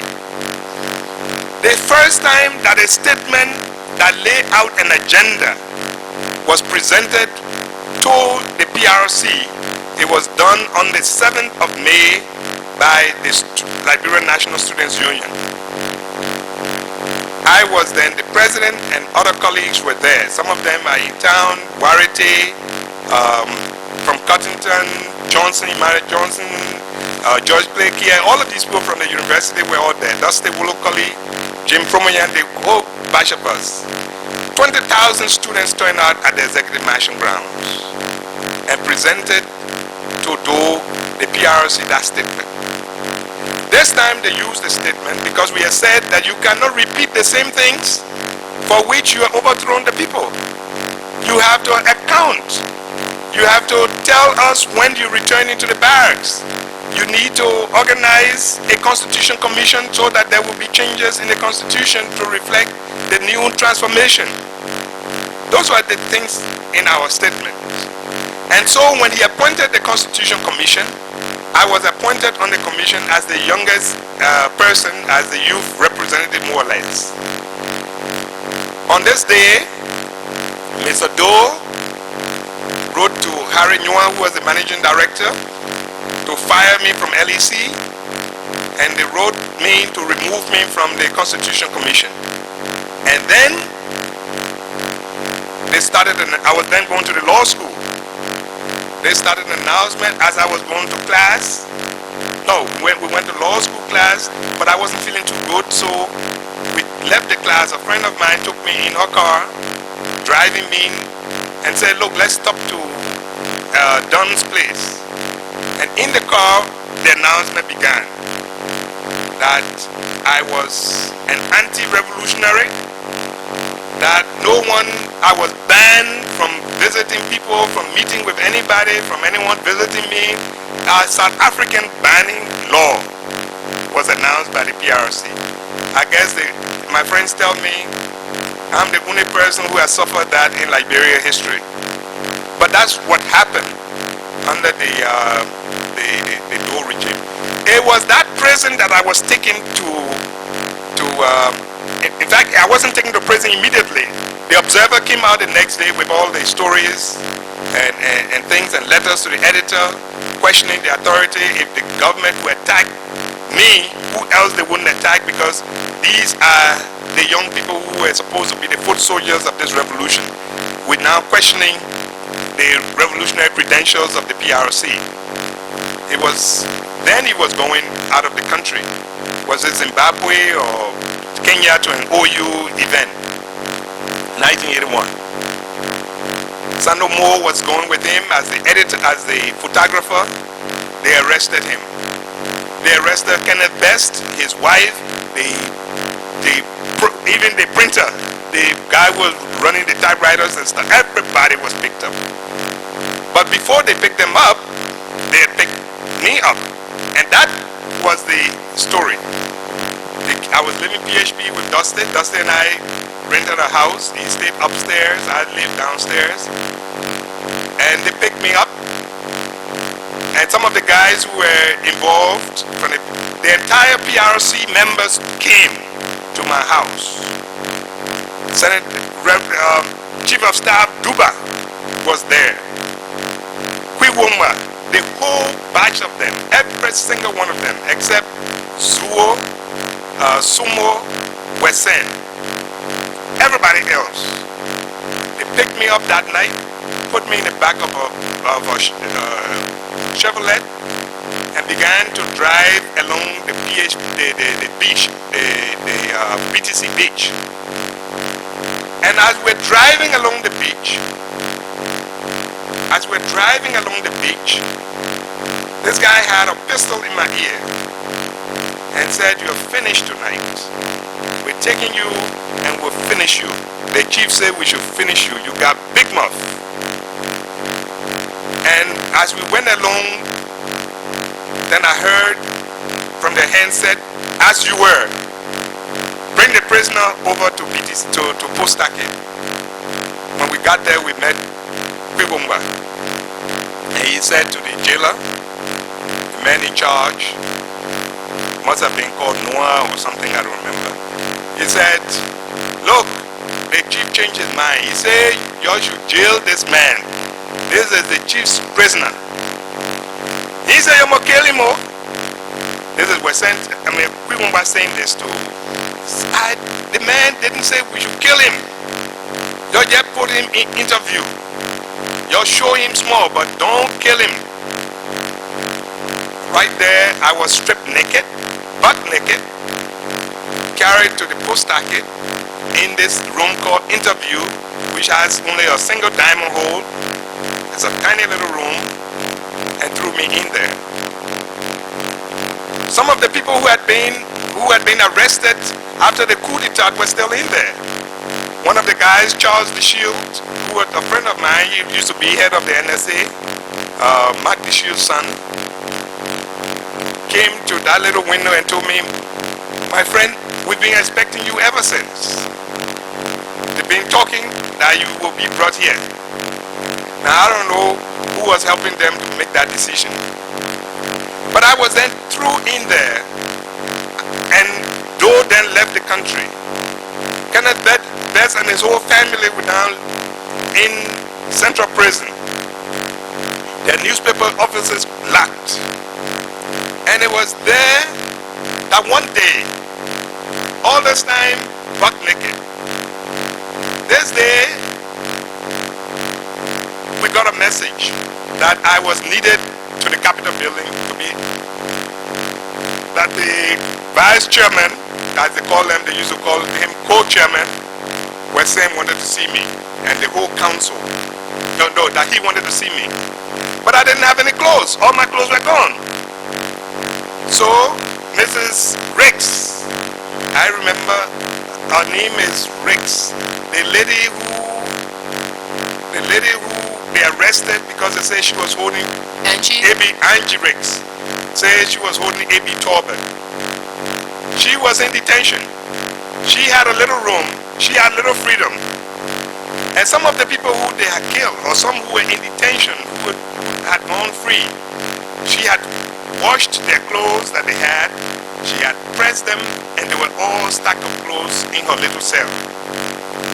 So when they were looking for clothes for me to wear, to go to the TRC, she just said, oh, but I got something here.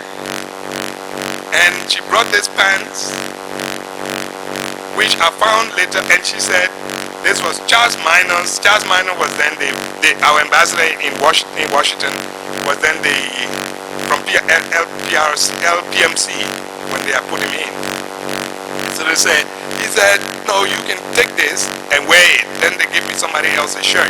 So I had to, because he's a big man, so I had to tie that stuff, and that's how I had something. Don't ask me what else was under. It was just a pant with our shoes, and we're taking to the Capitol building. Now you ask me how that touched me. When we met with the entire TRC in that June,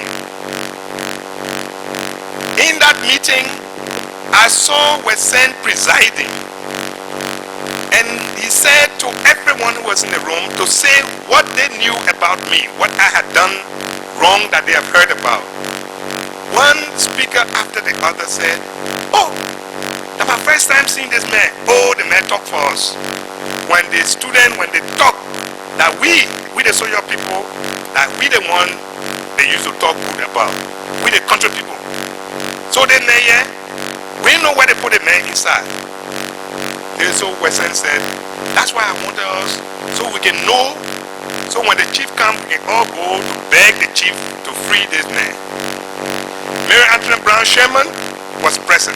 Dr. Sawyer and Duke Mason, Professor Duke Twangler Mason, they were present. We went all through this, and I said to them that, you know, this looked like a systematic effort to attack and remove your support base so that you can slip. Because if you want transformation, you have to have allies. Now, if you're attacking everybody else, I don't know who your allies are. Of course, you know, after all of this, they all agreed, including, I must say, including Penu, who was perceived as the baddest guy in town. He too was there and said, oh, I thought this man was some kind of big man. If I hear myself can wrestle, because you know, in the villages, to test each other, you gotta wrestle. And the one in the wrestlers, and that's part of the thing, you test each other. So that's all I could think. His mentality is was at that level. So we could wrestle and he would knock me down. That's what he said. He said, no. When the chief comes, we all will go. Chief, don't worry, we all will talk so they can free him. And I left. They took me back to Postaki. Midnight, I heard the doors banging. Get out. I said, oh my God, I'm finished today. They put me in the car and carried me all over this town. Went to Breville, this place, that place. And finally, around 2 a.m., I was landed in the NSA, in one special room at the NSA. I was told that Wesseh had ordered that I be removed from the Postaki because shortly after that meeting, someone and people said that it was Nayu, who had gone and called Doe wherever he was and said, you sitting there, Mr. Wesseh want to have a good name on your back. And therefore, you better be careful. Take some kind of action. I'm told Wesseh Doe then gave some order to say, but let a man get missing. The idea was that I should get missing from TRC, I tried to escape from the post-stacking, I got killed. That's, again, though didn't tell me, it's all what others said. And that's why Wesseh took the action to remove me from this cell. So, that was the last interaction I had with Wesseh. This is June. The next month is July. And the next month is August. Come August, Wesseh is caught at EW Junction coming from football field, coming from a game in Bassa for trying to overthrow the government. I'm told that when the evening that they killed him, or the day, that period, right, just before he was killed from the post-stackade, among the things he said was that he was being killed because he ventured to save my life and the life of some others. And it wasn't only Wesseh then that was being told. That's why I'm saying that it was a systematic thing. That it was the same time that Dr. Tubanati Pute was named to be part of those who tried to overthrow the government. And he was due to come into the country. He was supposed to be picked up and probably killed. And every step of the way, people who were seen as part of the popular forces were being attacked, singled out. Then follow Bacchus Matthews, or follow Dr. Fambule and the rest of the other people, one by one. And then Sawyer and the university, and then everyone ultimately left the country. If you ask me then, what I thought about Wesseh, I had seen him in action. I know that he believed in something. He might have been ill-informed, but he believed it. Had we given him opportunity, he probably would have done differently. He had a kind of revolutionary mind, but didn't have enough information to pursue that course. And so he became an obstacle. I am told, and I know, I heard, shortly after the incident where they had gone to Torber's house and collected the loot that some people believe was money, Wesseh protested. And I heard it from his people that same week, that Wesseh and Doe are in a quarrel. His was that, you get anything, let us have it together. I did not get the impression that he wanted it for himself. He had a point of difference with his colleagues about graft. He always questioned. He met with people whenever they came to his offices. It was always an open meeting. He questioned relationships with Firestone and Lamco during the negotiations and things that were being given to them. That's what I know. Thank you. When you spoke earlier, you gave a scenario of the greed for wealth and power when you spoke of times where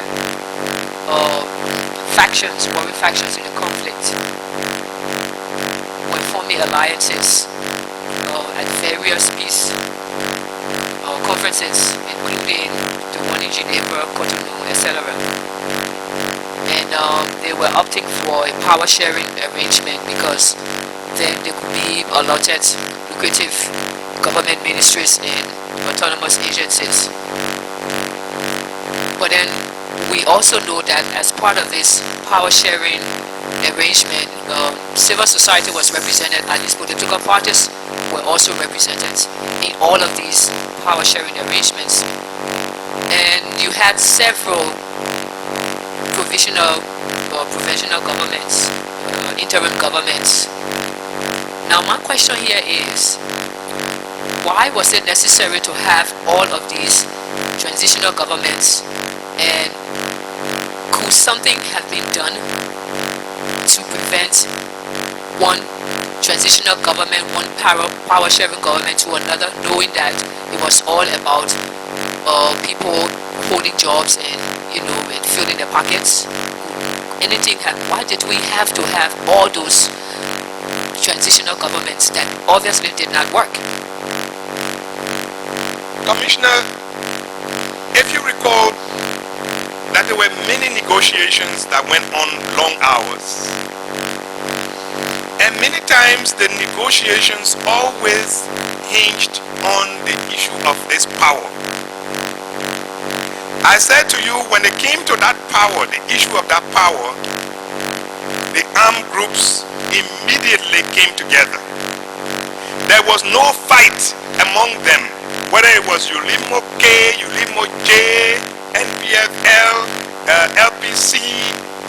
Whenever it came to the power came, the issue of division of the what they call lucrative areas, they had an alliance.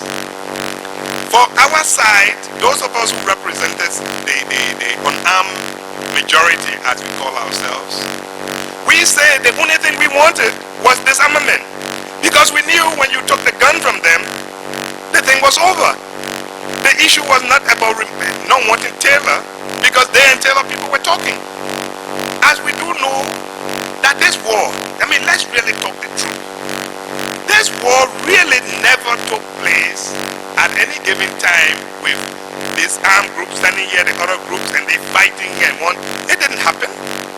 It's one group go and take over an area where nobody is, and they start doing their diamond business, and they're sitting there. And if they fall asleep, the other guys come and shoot in the air, and they chase them away. Many of them were not dying. The people who suffer most was the unarmed majority. And the women saw that very, very easily, and therefore began to say, whatever we say, Sawyer and the other people, y'all please hold on to this one alone, this armament. They can take anything, all the jobs they can take it, but let them give up the guns. That's the test of seriousness. But when the discussions were going on, when we were holding the line during those debates, whether it was in Yamoussoukro or Akosombo or in Accra, what were we hearing on the ground? The people on the ground would be saying, look, y'all want power, y'all want to hold on to power. Y'all move from there, the other people when they take it, they will do the disarmament. I'm sure you remember that big debate. Some of you will remember the big debate at the City Hall, where I participated on the side of civil society, the unarmed majority. And strangely, on the other side, were not only leaders of armed groups, with Maxwell Kabad, this and that, and, you know, NPFL representatives and all of them there. There was also a voice on the ground. My good friend, Barney Sherman, who was then perceived as some lawyer doing things, was one of those who said,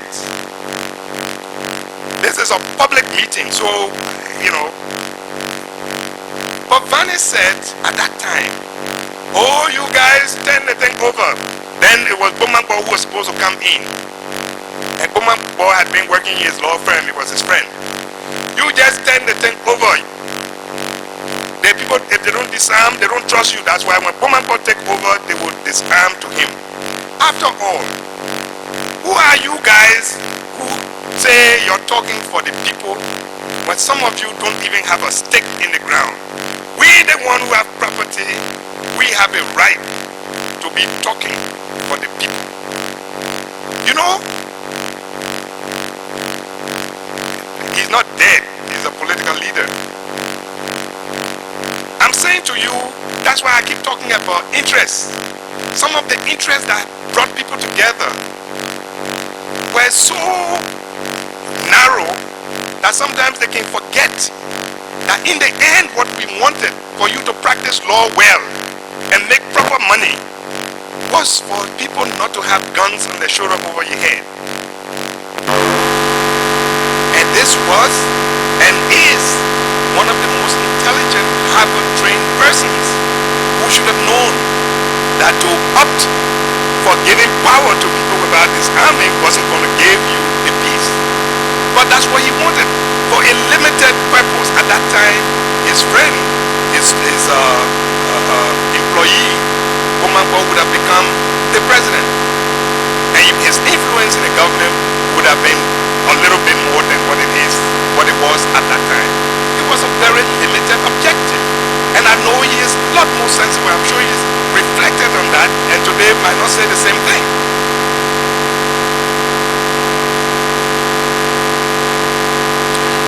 Try to wrap up. Talking about the power sharing and taking us back to the experience. At the point in time, there was this disputed Soglo letter. The president of Conmany at the time, Christopher Soglo, who was also the chairman of OU, I think, at the time, reportedly wrote a letter, I think, sort of like giving or suggesting that Mr. Taylor at the time be the head of state. And the letter was allegedly not written by President Soglo, but they allegedly carried the signature, and it is all this rumor that you were the one who discovered that the letter was a fraud. I mean, just to unpack some of these mysteries, can you, if you can remember the incident, can you just throw a little light on that whole Soglo letter thing? But Commissioner, you hear Tipo, you can hear plenty of things. I have forgotten. No, you know, it just happened. Again, not because I'm any wiser. We had a very good team. As I said, there were guys, younger and stronger that time. You don't get tired easily. There was Rani Samukai, there was Abdullah Duple, there were Lamini Wariti, a group of team. The team was just solid. We had a little bit more than the other people. And combined wisdom with a leader like Sawyer, we were able to predict. And when we see something, then we... So this letter came. And we were in Banks Apartment on Randall Street, I remember. And we're looking for why would Soglo do this? I had gone to see Soglo. I had carried messages to Soglo. And what he said to me in conversations did not tally with what the content of this document was. And there was something about, I don't even remember what it was. It was a very simple little stuff that made me to ask, well, how come this, maybe it was about a date or something, I really don't remember now. But then they say, go and find out. So I had this relationship with Gordon Somers, who was then the special representative of the UN Secretary General. He said, anytime I could call him, and he called me anytime. So 2 a.m. I called the man. I say, you brought a letter. And he brought it. But this is what we found. And we are sending a delegation to Soglo, and Dr. Duple was being prepared to go. He said he speaks excellent French, and myself to go to Soglo. So then someone said, what was it? He saw it? He said, yes, I brought it. But I believe that it is true. He said, you believe it? Okay, we don't believe it. We want to go to Soglo. We're going to check it out. They had been the ambassador. His name is Ungabu. He was the ambassador of Benin in Cote d'Ivoire. He was the one to whom some of our friends, some of them are in Monrovia now, working for the NPFL, had gone and probably compromised him to write this letter, which they brought, gave to Gordon Somers. He, as I have met him subsequently, he genuinely believed if a letter came from the ambassador, it had to be true, and brought it, and now was about to act on it. And Dr. Sawyer, just to show that he said he didn't want to be an issue, that he was ready to step down once the ECOWAS said so. And so we were able to avert that. By this time, the matter got to Soglo. They recalled the ambassador, they threw him in jail. Today, ever since then, he's in the doldrums in Benin. He's not been seen in giving any public office since that time. I thought you were asking about the other fraud in the interpretation again involving the Soglo, Yes, I Where- was asking about the two letters. where we had gone and they had said that in the agreement, we signed this agreement. In the agreement, they said that the parties, having committed themselves to disarmament, would participate concomitant with disarmament, and they would participate in dividing cabinet post. Cabinet post. We said cabinet post is a cabinet minister, and the cabinet minister is the minister, not deputy minister, not assistant minister, not managing director. After Soglo explained this over and over, the ULIMO, then it wasn't ULIMO K and J, it was ULIMO. The NPFL, they went in the corner and wrote a document defining cabinet posts to include assistant ministers. So the other day when I heard one of our colleagues saying that when the coup took place they called ministers and he didn't go, I said, oh, but you the same one who said assistant minister was minister. But anyway, they did a fraudulent document, divided the positions, everything, all the thing they call, what they call it, that they call important positions. They did it and signed on it and said that it had been endorsed by Soglo. So I thought it was one of the things. I mean, we fought it.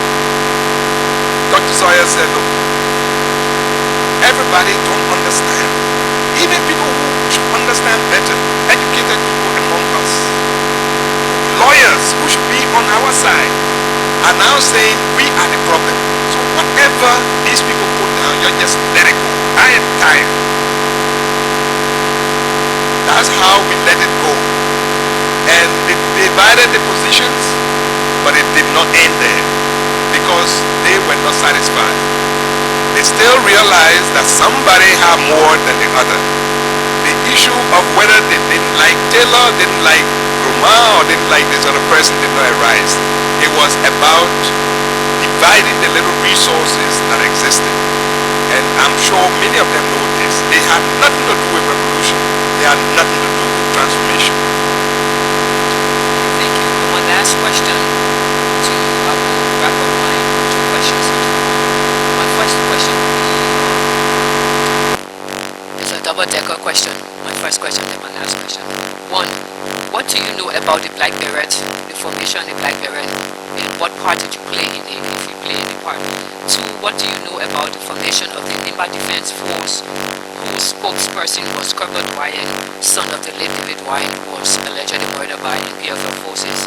That's my first question. My last question, there have been several arguments around the intentions of the progressives at the time when you advocated for change, social justice, and what have you. And that argument surrounds the timing of your advocacy. Some people are of the opinion that the timing it was ill-timed, that the population was not ready for the kind of change that we were pushing. You yourselves were not ready.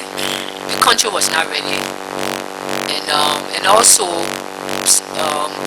some of the language you use when you advocate for change provoked in the minds of people violence, and so some people want to believe that, well, quote unquote, you guys were agitators, that you agitated the situation that eventually led to the events of the 1980 coup and other events in the country's history. I would just like you to comment on that. Thank you, Madam Chair, Commissioner. Nimba Defense Force, I don't know. I only heard on the radio. I got to know Capet Duane and saw him at one of the peace meetings. Indeed, he was angry, but he wasn't the type of angry. He didn't look, and he seemed like a very sober fellow. I think it wasn't really anything that went into full activity from what I know. I think, I hope I'm wrong, that probably it was set up since armed groups were participating in the negotiations and the sharing of the pie. Maybe that was why it was being set up, but it wasn't anything that we associated with. The Black Berets. The Black Berets, again, I was advised on the peace process, and I wasn't in the security department, and so I did not participate in the discussions for the founding of the Black Berets. What I do know is that we had an understanding, a decision, that we must form a group, because the Nigerians, the Guineans, the Sierra Leoneans, the others, in the meantime, Sierra Leone was already engrossing its own activities. They had come under fire. So the Sierra Leone soldiers were back home. The view was that we Liberians needed to help to fight for ourselves. How come we just sit down and want Nigerian boys and girls to die? I mean, can't we organize in a small way something that would defend us, working under the command of ECOWAS? It was from there that a decision was made, and it was a West African decision. It wasn't just the interim government, that there must be this force. So there was financial support for it that came from Nigeria. There was the training area which Guinea provided, because Guinea is close to us, and the Guinean base had experience in guerrilla warfare and the various kind of training that would be able to fight against any threat of invasion. And the threats were always present, that Monrovia would be attacked anytime. So conscientious young men and women were being recruited. In fact, it was open that people should recommend, but you recommend and people must know who that is, that they will have a responsibility. I don't know the number, but these young men went for training, and on the eve, it was as if it was by just divine intervention. These young men had just been returned to Monrovia when the octopus occurred in October, when Taylor's forces attacked. When that attack engulfed the NPFL, the INPFL offices, the base. And, I'm telling you, when this is in October, and I said to you in June, in that year, in June, when we carried the message to Mr.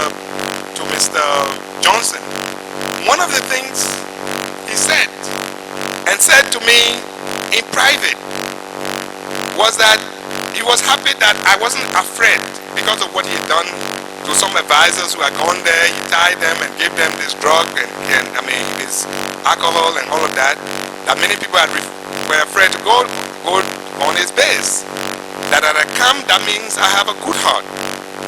And he said, you hear me every day cussing Sawyer, and you used to come in the car with a bullhorn on Broad Street, go up Salvatore's under the Duco there and stand there with a bullhorn and cuss Sawyer, hey ma, hey pa, and everybody, the interim government.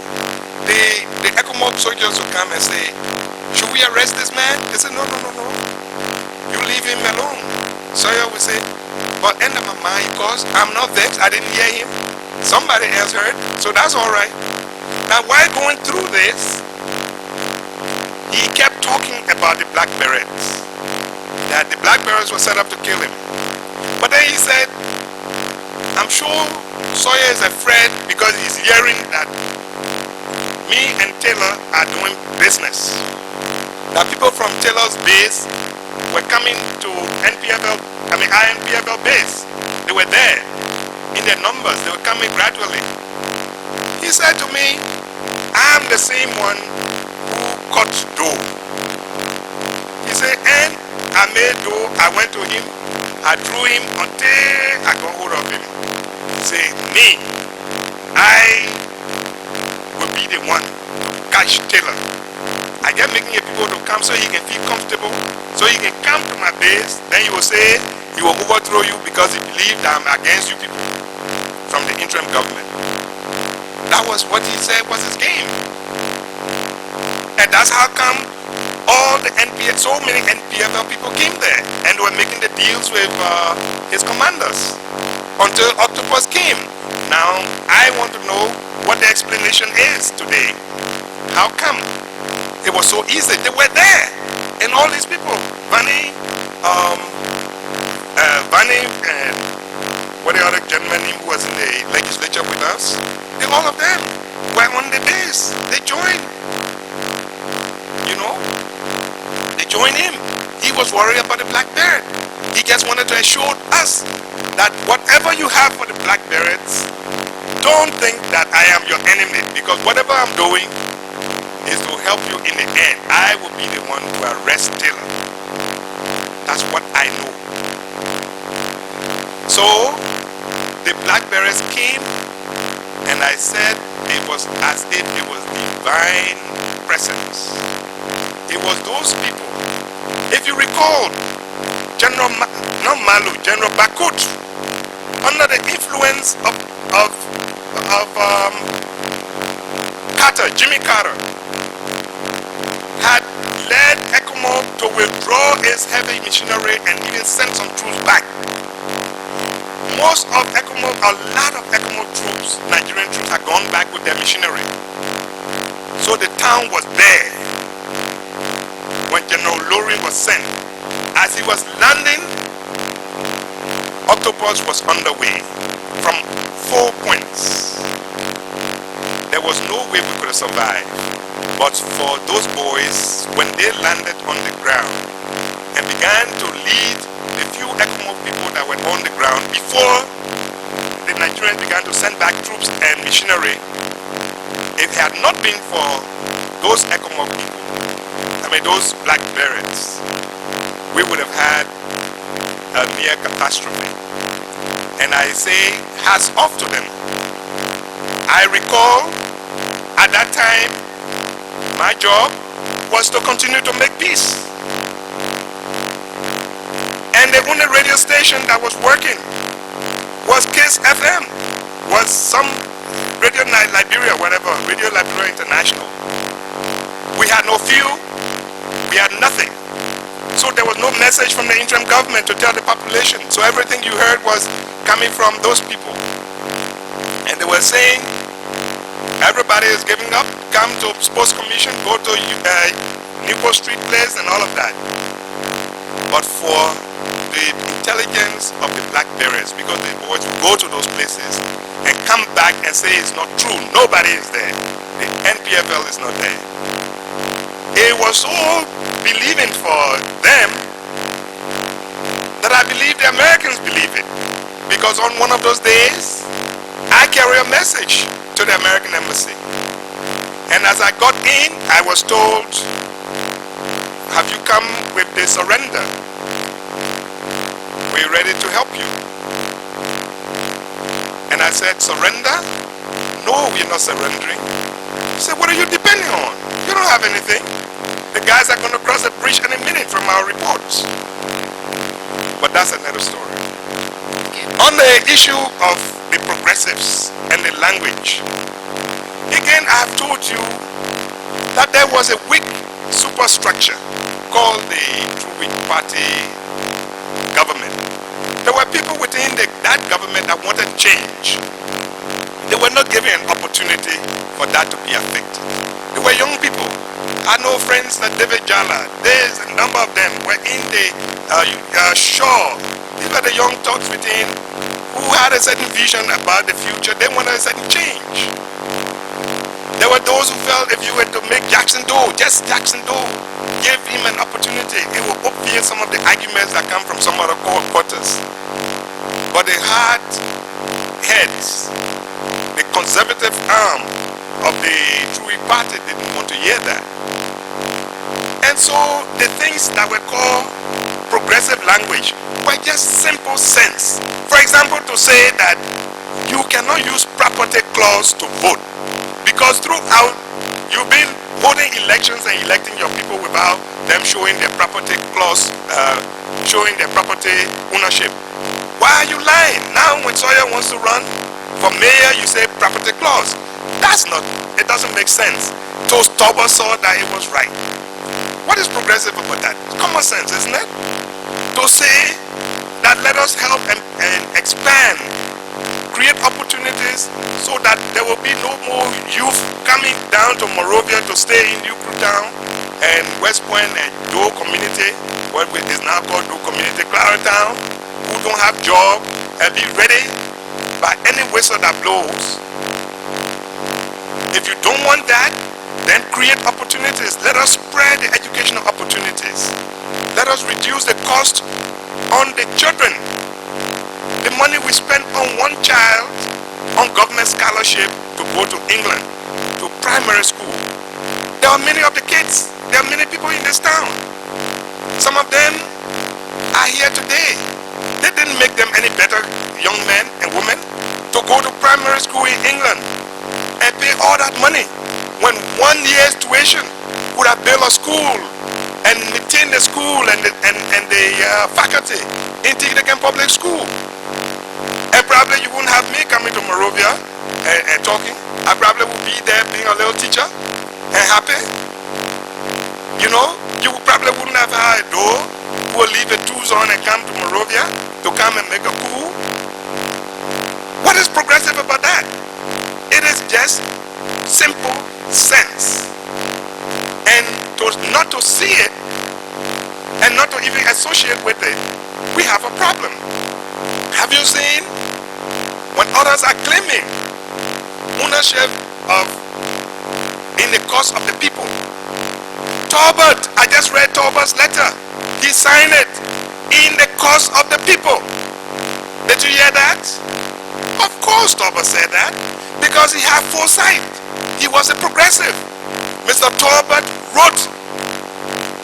He wrote for membership of the movement for justice in Africa. He wrote and was admitted into membership because he believed that the struggle for national liberation was the right thing to do, and we needed to support the MPLA, to support the PAIGC, to support Frelimo, and support the ANC and PAC against apartheid. So he made himself a member. Others didn't see it because they didn't understand. Not because they were wicked. No, I never look at them as wicked. It just happened that many of them just had no understanding, and they were stuck. They were stuck in their little corners and never could see the bigger picture. Okay, I know I said was my last question, but pardon me, you just triggered a question when you spoke of the game that Mr. Johnson told you all he was playing with you. He was playing with Taylor, trying to lure Taylor to Monrovia, or to lure Taylor on his base, to capture Taylor. Is it true, or would you know whether for sure that at that time Mr. Johnson had about 500 of the NPFF fighters who had come to his base for the purpose of, I think, overrunning Monrovia or whatsoever, but you say he said he was playing a game with Taylor. Now, if you guys knew about it at all, did you at any time meet with Johnson or discuss with him? Did you meet with any of these emissaries who came from Mr. Taylor's held territory to discuss with him? And if so, wasn't that a very dangerous game, deadly game for the Liberians, especially those who lived in this enclave of Monrovia? No, it was dangerous. I'm saying to you, that we had an extraordinary, with a small group that we were. Kessely, Dr. Kessely was a minister of LA part, right? I don't remember the exact, but I'm just saying at a given point, you had Dr. Kessely as Minister of Defense. He had created a Defense Intelligence Unit. He had these young assistants with Rani Samukai, Fumba Sherry Soliv, the one that got Mad Dog, Madison Topa, guys who graduate from West Point in the United States. Many of them had exceptional experience. Young, but they put together an intelligence that was so sharp. Then that's why the BlackBerry was so important. And so Mr. Johnson wanted to allay our fears. Now whether he was playing game with us or with Mr. Taylor, but at least he told me by June that whatever he was doing wasn't meant for us. But he certainly was afraid of the BlackBerries. But did you know he had like almost 500? The intelligence reported that every time there were people on Prince Johnson's base, there were increasing numbers of people. These guys had collected our information. When we went to Taylor, on the other hand, when I carried the message to Taylor with Mrs. Luvian Ash Thompson, Taylor called me on the side and said, look, Conmany, you know, I've always admired you. You are a very brilliant fellow. If we could get a few of you from around that soil, we know that then interim government of Monrovia will collapse. I don't know what you're doing in the same town with Prince Johnson. He said that man is a devil. The man, if you eaten with him, you got to have a very, very long spoon. Because I hope you don't sit there and trust anything he tell you, because he's vicious. That's what he said. So on the two sides, we were collecting intelligence, and the only thing we had was to develop our own security. That when they come in, we must not lie down and die. We will put up a resistance. The Nigerian boys did not know the corners of the town, but our boys that were coming back as BlackBerries will show them. And they didn't come with guns. The agreement with ECOMOG and the West Africans was that they would give them guns when they needed. So they will get their supply as per need, on the need basis. And I can tell you, they performed.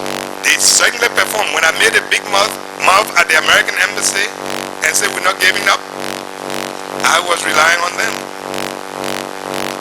Thank you very much.